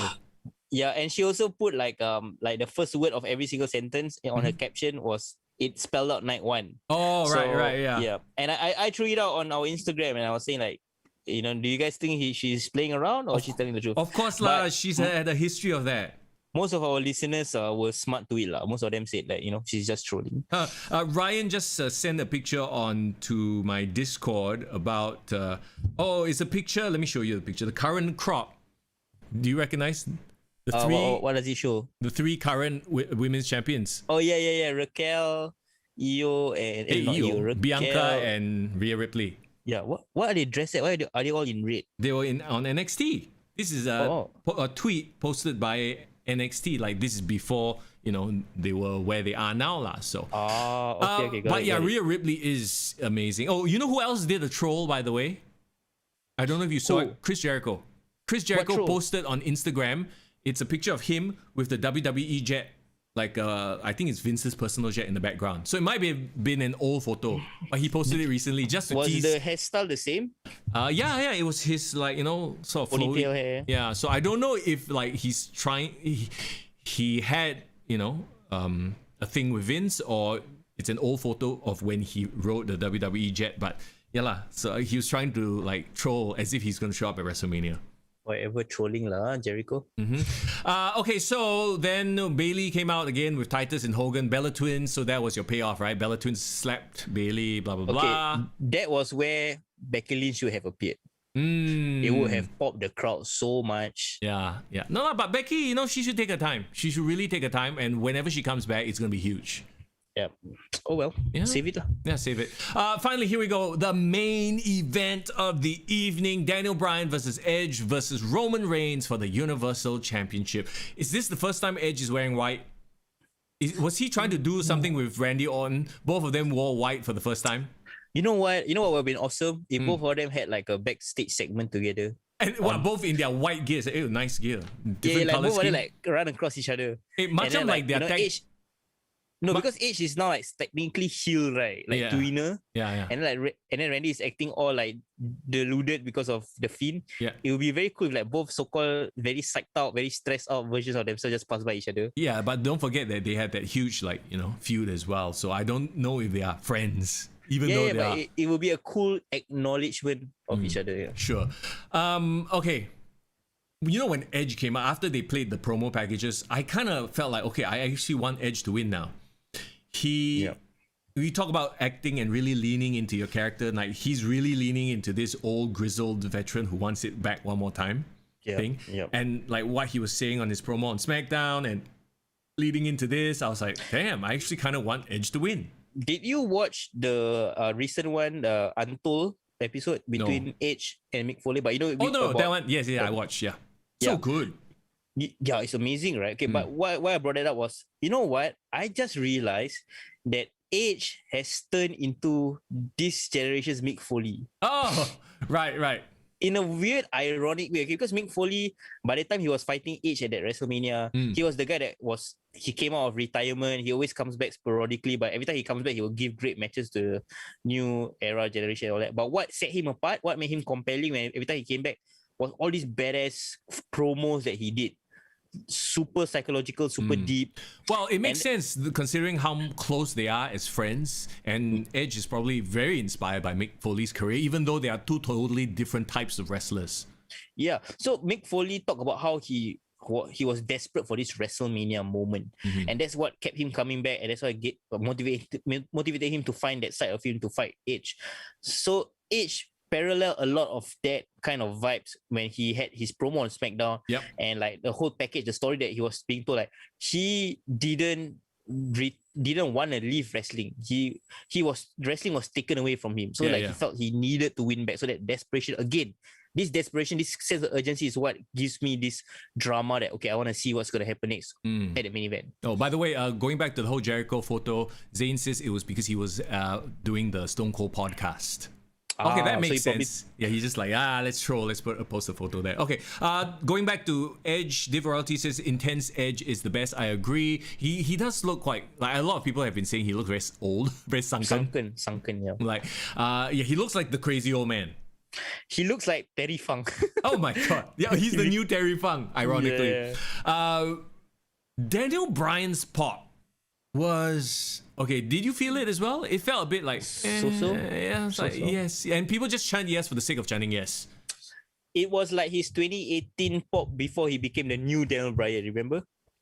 Before he became the heel Daniel Bryan. Okay. And he was like the Planet's champion and all that kind of stuff. Oh yeah, it was like he returned for like 4 months as the old version with the yes movement and all that, but it wasn't really. Yeah, it wasn't the hype. That wasn't that whole underdog build and everything. Now he's been champion already, right? And this you can't recycle the same gimmick.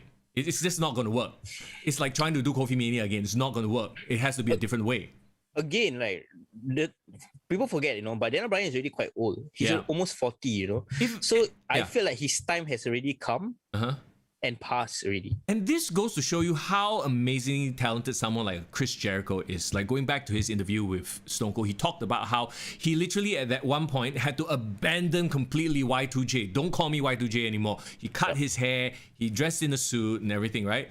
Because he was like, I have to commit to this whole new character. That thing is done, over and done with. I feel like Daniel Bryan, that whole yes movement is over and done with. And just coming out to the yes chance, what else is there to his character, right? Yeah, so... Which is why I really love his new Daniel Bryan persona, the one where he played heel. I hope that he actually stayed as a heel for a very long time. Yeah, but it got dropped real quick. Yeah, it was too fast, man. Then Roman Reigns came out, and wow, did you like the small touch of him coming out super late? Yeah, yeah, it's perfect, bro. It's like they freaking. I don't know if they did it on purpose or something cocked up, but I feel like they did it on purpose. Like he was just coming out whenever he felt like coming out because he's the head of the table, right? So Yes. like the music played, and it played for something like what the hell? And then they kept cutting to shots of this Ram, shots of Edge, shots of Daniel Bryan, shots of the Ram, and finally Taking they his felt time, like, right? yeah, taking his own sweet time to come out with Uso and like they're really selling this whole mafia boss vibe. I love it, man. This iteration of Roman Reigns is truly the best Roman Reigns we've seen. And then you have Jey Uso at the back, like he's like hype man, shit talking. Roman The is right just hand man. yeah. Roman is just like stone face killer, and then Paul Heyman is like worried, like the like the lawyer lah. They are literally an entire movie character among themselves. Yeah, they are right. Okay, one thing I have to say about this, right, and why I feel like the winner of this match was the right decision, is that you hit the nail right in the head. Like this version of Roman Reigns is the most compelling. Yep. Is the most current among the three. He's the youngest. People don't necessarily want his championship reign to end. You know, they don't want him. They want to keep him strong, and Yep. it's the opposite of what people have been talking about Roman Reigns for years. It's like now people say, "Hey, please keep him strong. Yeah. Don't destroy his momentum." And I feel like WWE is right to bang on him going forward because he is literally draws the ratings. Oh, among the three promos from SmackDown, Yeah. the best in my opinion was easily Roman Reigns. Even though all three gave really, really great promos. Yeah. But yeah. Diveralty says Paul Heyman's expressions at ringside was all of us. I Yeah. mean, Paul Heyman is Paul Heyman, you know? But I love how Paul Heyman has changed his role to suit Roman Reigns' character. He's the quiet guy now. Yeah, he's the quiet, worried guy. Yeah. Do you remember when Brock Lesnar first turned heel on? Oh no, when Paul Heyman first turned heel on Brock Lesnar, aligned himself with Big Show, Survivor Series 2002. Yeah. Like it gave me the same vibes because at that point in time, the reason why Paul Heyman turned on Brock Lesnar, he said that you can't defeat the Big Show, you can't beat the Big Show. I'm worried for you. Take a break because he got injured, his hand got injured, all that. And then Brock Lesnar said, "So you don't believe in me anymore? Screw you," something like that. And then like he eventually left. So I felt this same anxiety that he portrayed at that point in time back in the day is the same kind of Paul Heyman character. So he's this guy who's the advocate, he's the lawyer, he's happy to be under his wing, but he also, you can tell like he's a bit questioning some of the methods that Roman Reigns does, It's like a good, like every mafia movie, we go back to that, right? And that's how he's patterned his character, talking about Roman Reigns, right? There's always the mafia boss, and then there's like this, like, nerdy accountant guy who like does, yes, I'll settle it for you. It's like the Peter Pettigrew of the group. Sure, okay. And then you got your, like your right hand man, which is Jey Uso lah. So Yeah. The match itself, I mean, come on, three of them are veterans at this point. Ben, good question, asks, since the match is about the old era versus new era, so Edge versus Roman, do you count Daniel Bryan as the old era or the new era? I would say, okay, I think Daniel Bryan is the christening in, the ushering in of the new era. He was the in-between bridge. He was the CM Punk era. I think when you look at this, right, Edge is the oldest one there. Yep. Next to Daniel Bryan and then Roman Reigns. In terms of era, I'm not sure what their ages are. They're actually probably closer to each other. But in terms of like eras, to me, Edge is first, then Daniel Bryan, then Roman Reigns. Yeah, you're right. Absolutely right. Actually, I know their ages. Daniel Bryan is 39 this year. Okay. Edge is 48 this year. Okay. 48. And Roman Reigns is only 35. Right, there you go. Okay, yeah. So it makes so much sense to keep the title on the future, right? Yeah. Or the current, present, and the future. And knowing Yeah. Daniel Bryan and Edge, they are here to do business. Gone is the era, hopefully, thank goodness, of the old veterans holding the top spots, a la WCW, a la Hulk Hogan. Correct. Yeah. And also, you have to understand that even though Daniel Bryan is relatively young, as you would say, but he has already openly expressed in the media that he wants to wind down his career. He wants to be a full-time dad. he's put his body through a lot as well. I mean, Yes, even though because he's medically cleared, he still had a really bad catastrophic injury. you don't discount the 10 years that he put in the Indies before he even entered into WWE. So he already had like a 20-year career. Yeah. So in terms of the mileage, Yeah. Roman Reigns has an advantage over both of them. Yeah. And right now he's the hot commodity.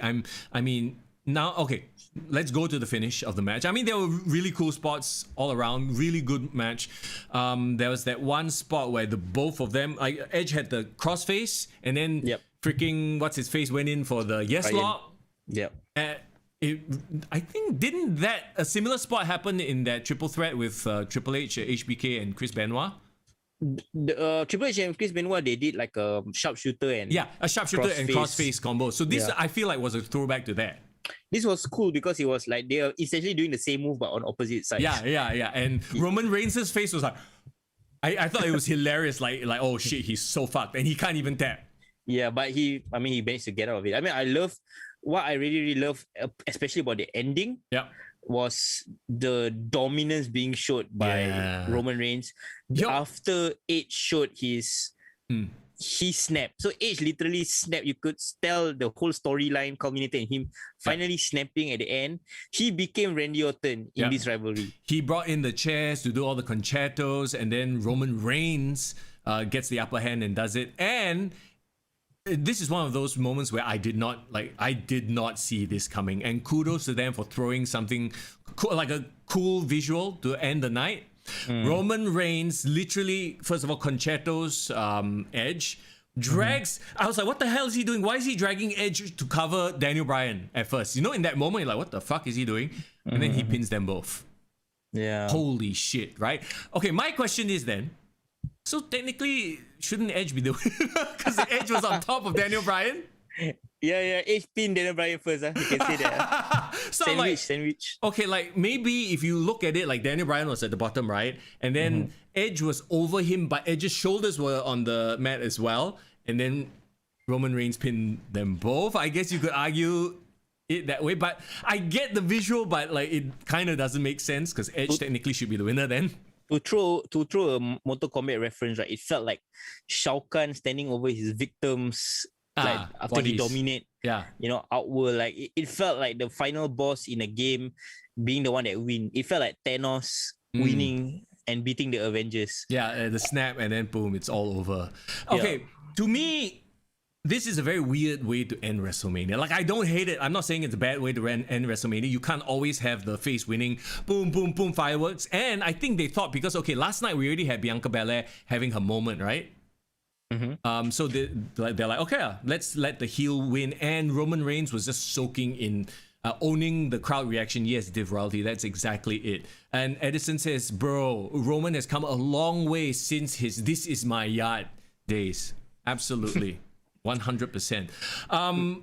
Just looking. Will you say this is the best match of night 2?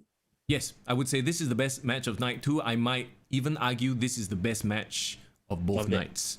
Because of the shock value, not because of the story told, like the story told, great, right?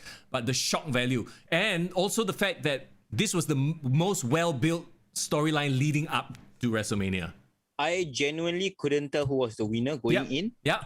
And I was genuinely okay with anyone winning. But then what was even more interesting was when Roman Reigns won and I sat down and I thought about it and I realized he was the right decision all along. How could I not see that? Exactly. And here's the thing, like when you look at Sasha and Bianca and what they did, and like we talked about already, great match. But you knew who was going to win. There was not going to be a surprise. This one, there was doubt. There was a lot of doubt. It's like, oh, okay, Edge could win. Daniel Bryan could win. Roman Reigns could win. You know what this is a credit to? Daniel Bryan and Edge. Yeah.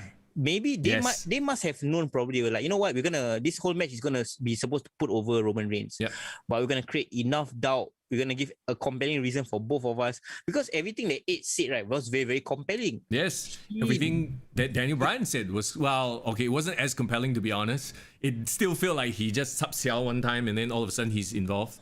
Again, I love all the Daniel Bryan memes. But he gets shoehorned to everything. Right. But at the end of the day, though, it really did make the main event look way more muddied up. There was no clear picture, and most of us guessed that it would either be Edge pinning Daniel Bryan or somebody pinning Daniel Bryan. But no, they went completely outside the box. Roman Reigns pins both of them in a hugely dominant fashion. Bravo. Bravo. Even though it kind of doesn't make sense, I'll take it. Okay, here are some things I like about the booking of WrestleMania overall for this year. We have two dominant heel champions holding the main world titles. And they're both heels. Very interesting, right? Yeah, Lashley and Reigns. So that just sets up months and months of TV going forward. Because you know what they say, right? If you have a heel as a champion, babyface chasing them is the one that will make compelling TV. That's right. We have new generation of women holding the women's title. So we have like a brand new like fulcrum or like a starting reference point for the women's division. That's going to create a lot of exciting new matches. It's not going to be the same as it has been. We have no Charlotte Flair on WrestleMania. We have, none of the usual suspects holding the title. So that makes it very, very interesting.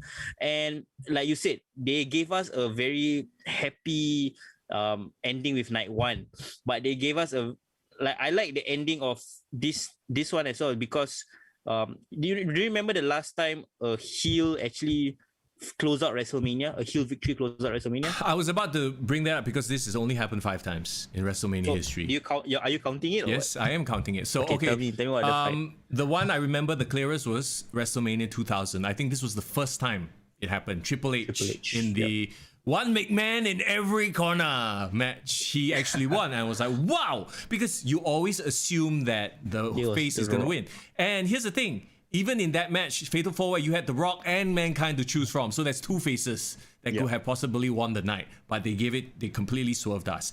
Then there was The Miz, WrestleMania 27. There was Steve Austin at WrestleMania 17. He wasn't really a heel until the end. Turned heel in the process. He turned heel in the process. Fair enough. Brock at WrestleMania 34. Yes, correct. And Seth Rollins at WrestleMania 31. Though that one also was a Money in the Bank cash-in.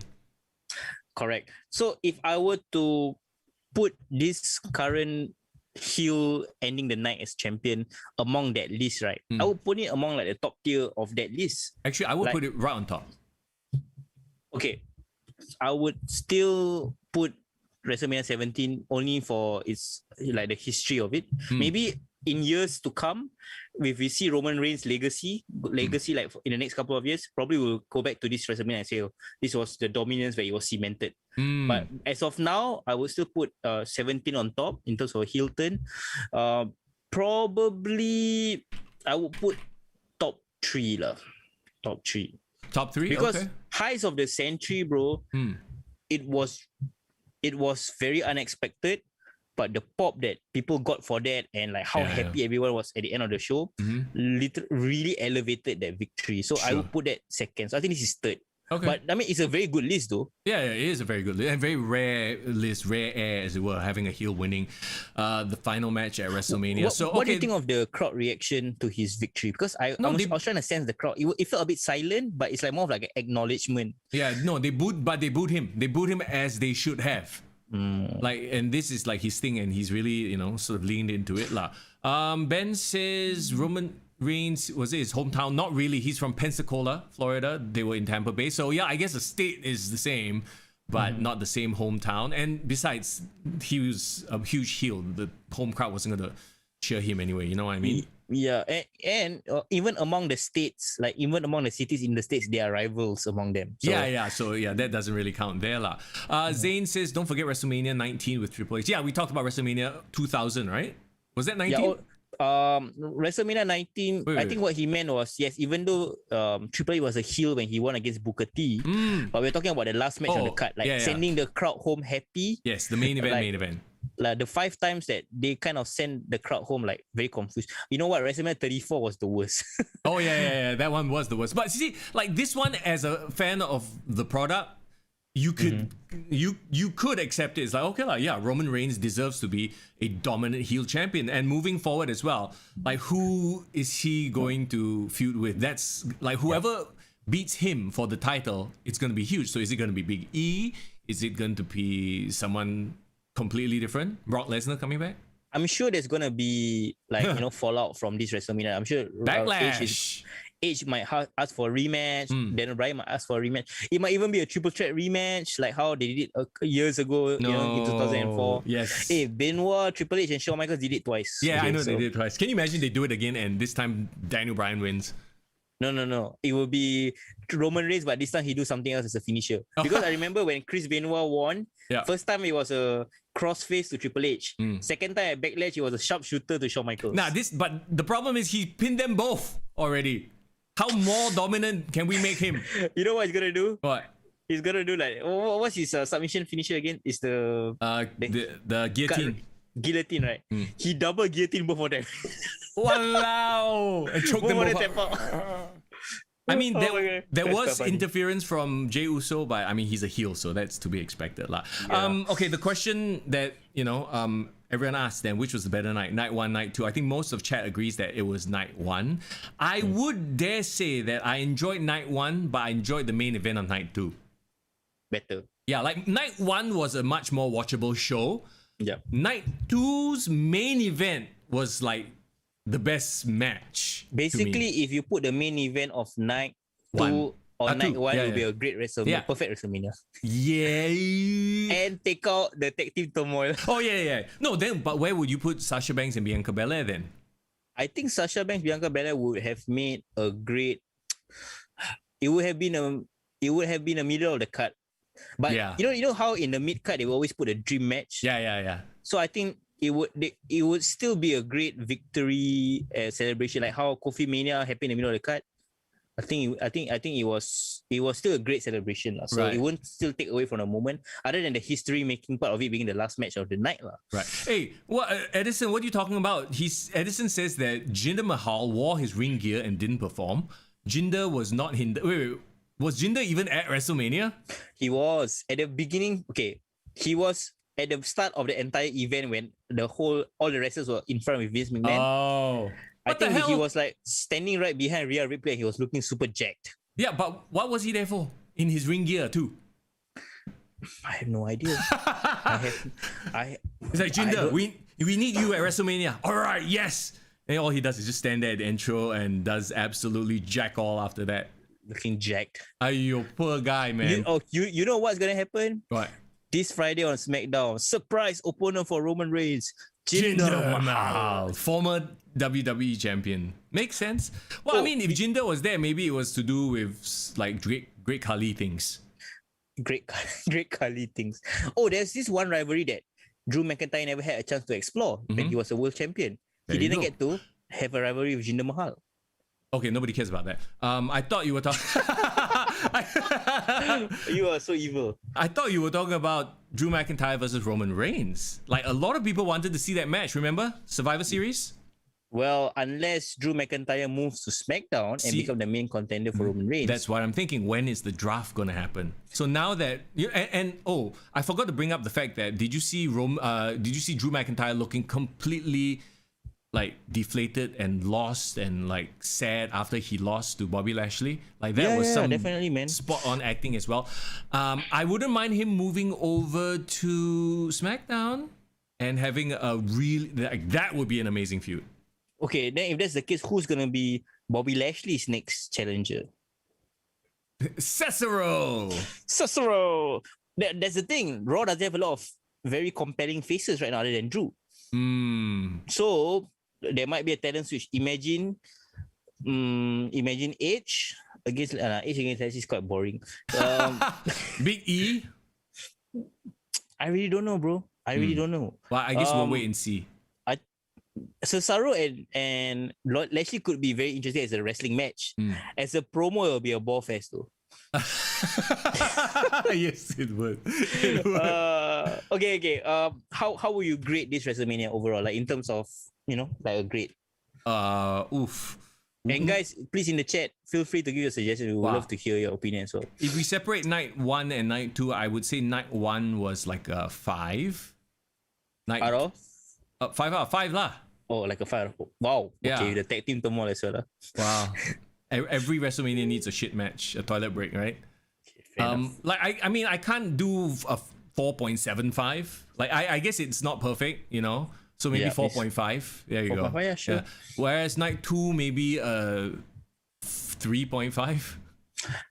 Or Yeah, 4. I'll be generous. 4. There you go. Okay. Let's do it this way. We out of 5 for each night. Then we combine that out of 10 total. So that will make it. That will Okay make lah. yours 8.5. 8.5. 8.5. Okay, this WrestleMania is definitely much better than the last 3 years, I would say. Okay. Yeah. Like it's better than 2020. I don't need to say because it's a pandemic year. 2019 2019 was so long that there's so many flaws and all that kind of shit, so it was better. Much better than 2018 because 2018 only had 2 matches that delivered, right? Right, I mean, right. 2 or 3 matches that delivered. Yeah. 2017 was a good WrestleMania because of how historic it was. It was supposedly Undertaker's last match, right? So it was quite memorable. It had the nostalgia vibes and all that kind of shit. But from like top down, like in terms of a cut, right? I think it's the best WrestleMania since 2015.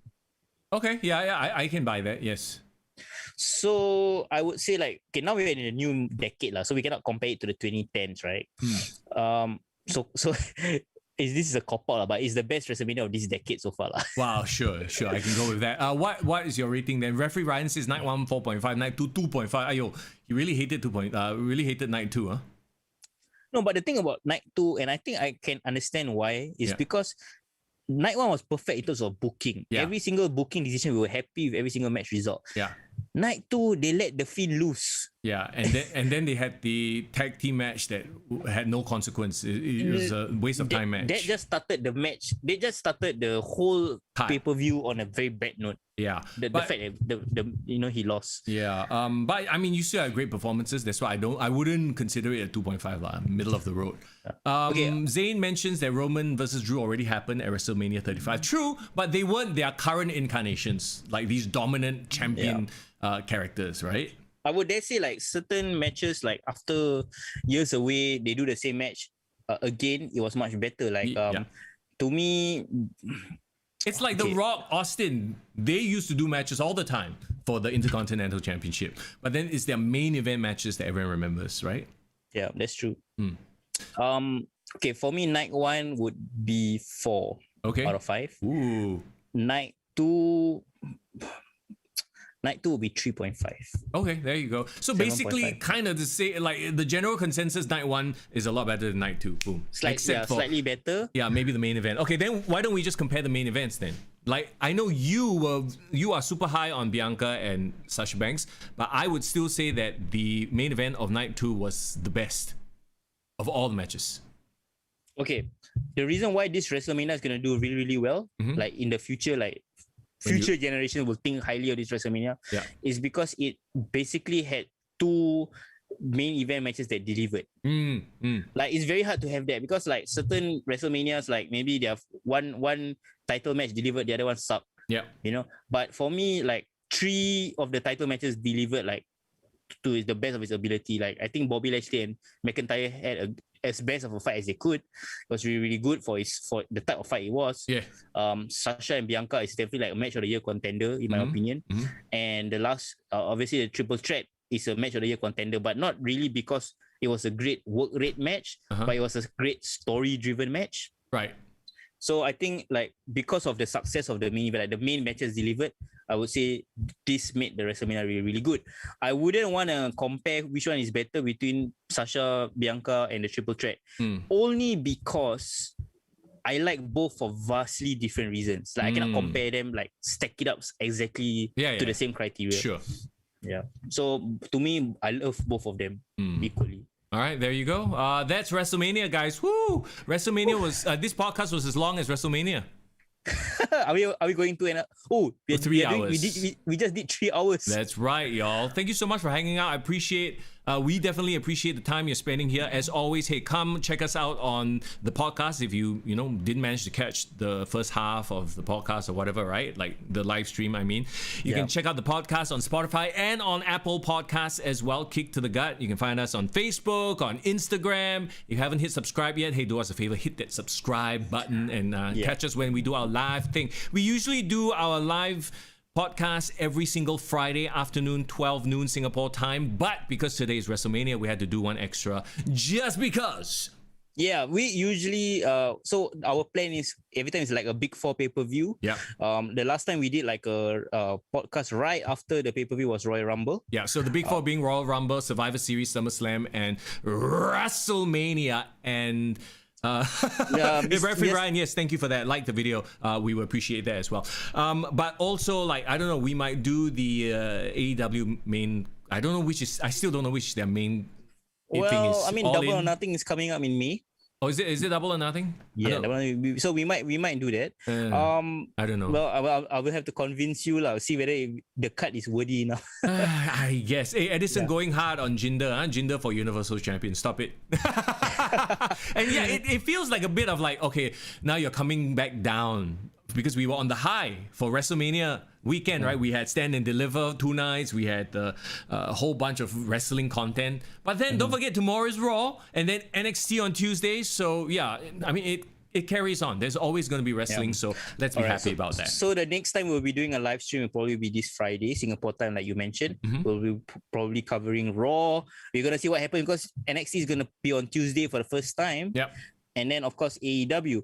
As well as one other thing I think a lot of people don't realize is that we also do a lot of interviews as well, and we haven't done interviews in a while, so we might be having some special guests. Those who came to the podcast, to this live stream because of Greg, we really thank you so much. Yes.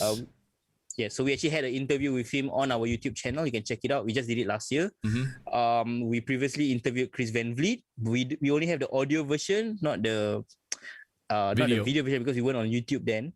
But you know what? We might reach out to him again. You know, I think it's been a while. We might pay the guy a visit. Yeah, I think so. I mean, we definitely have more great stuff for you. So, guys, once again, we appreciate you being here, downloading the content, and interacting with us on our social media pages. So, thank you for that. And you know what? That wraps up our WrestleMania review. Oh my gosh, I need to go take a break. I need to take a nap or something. I need to, release, bro. Release. Okay, you're talking about stretch my legs because I've been sitting Indian style, this whole time. Right. All right. I don't know where you were going with that. I'm glad you said stretch. Anyway, once again, thank you so much for hanging out. As always, we will see you again soon on Friday for the podcast. It has been Mr. Young. And it's for in the building. Take care, guys.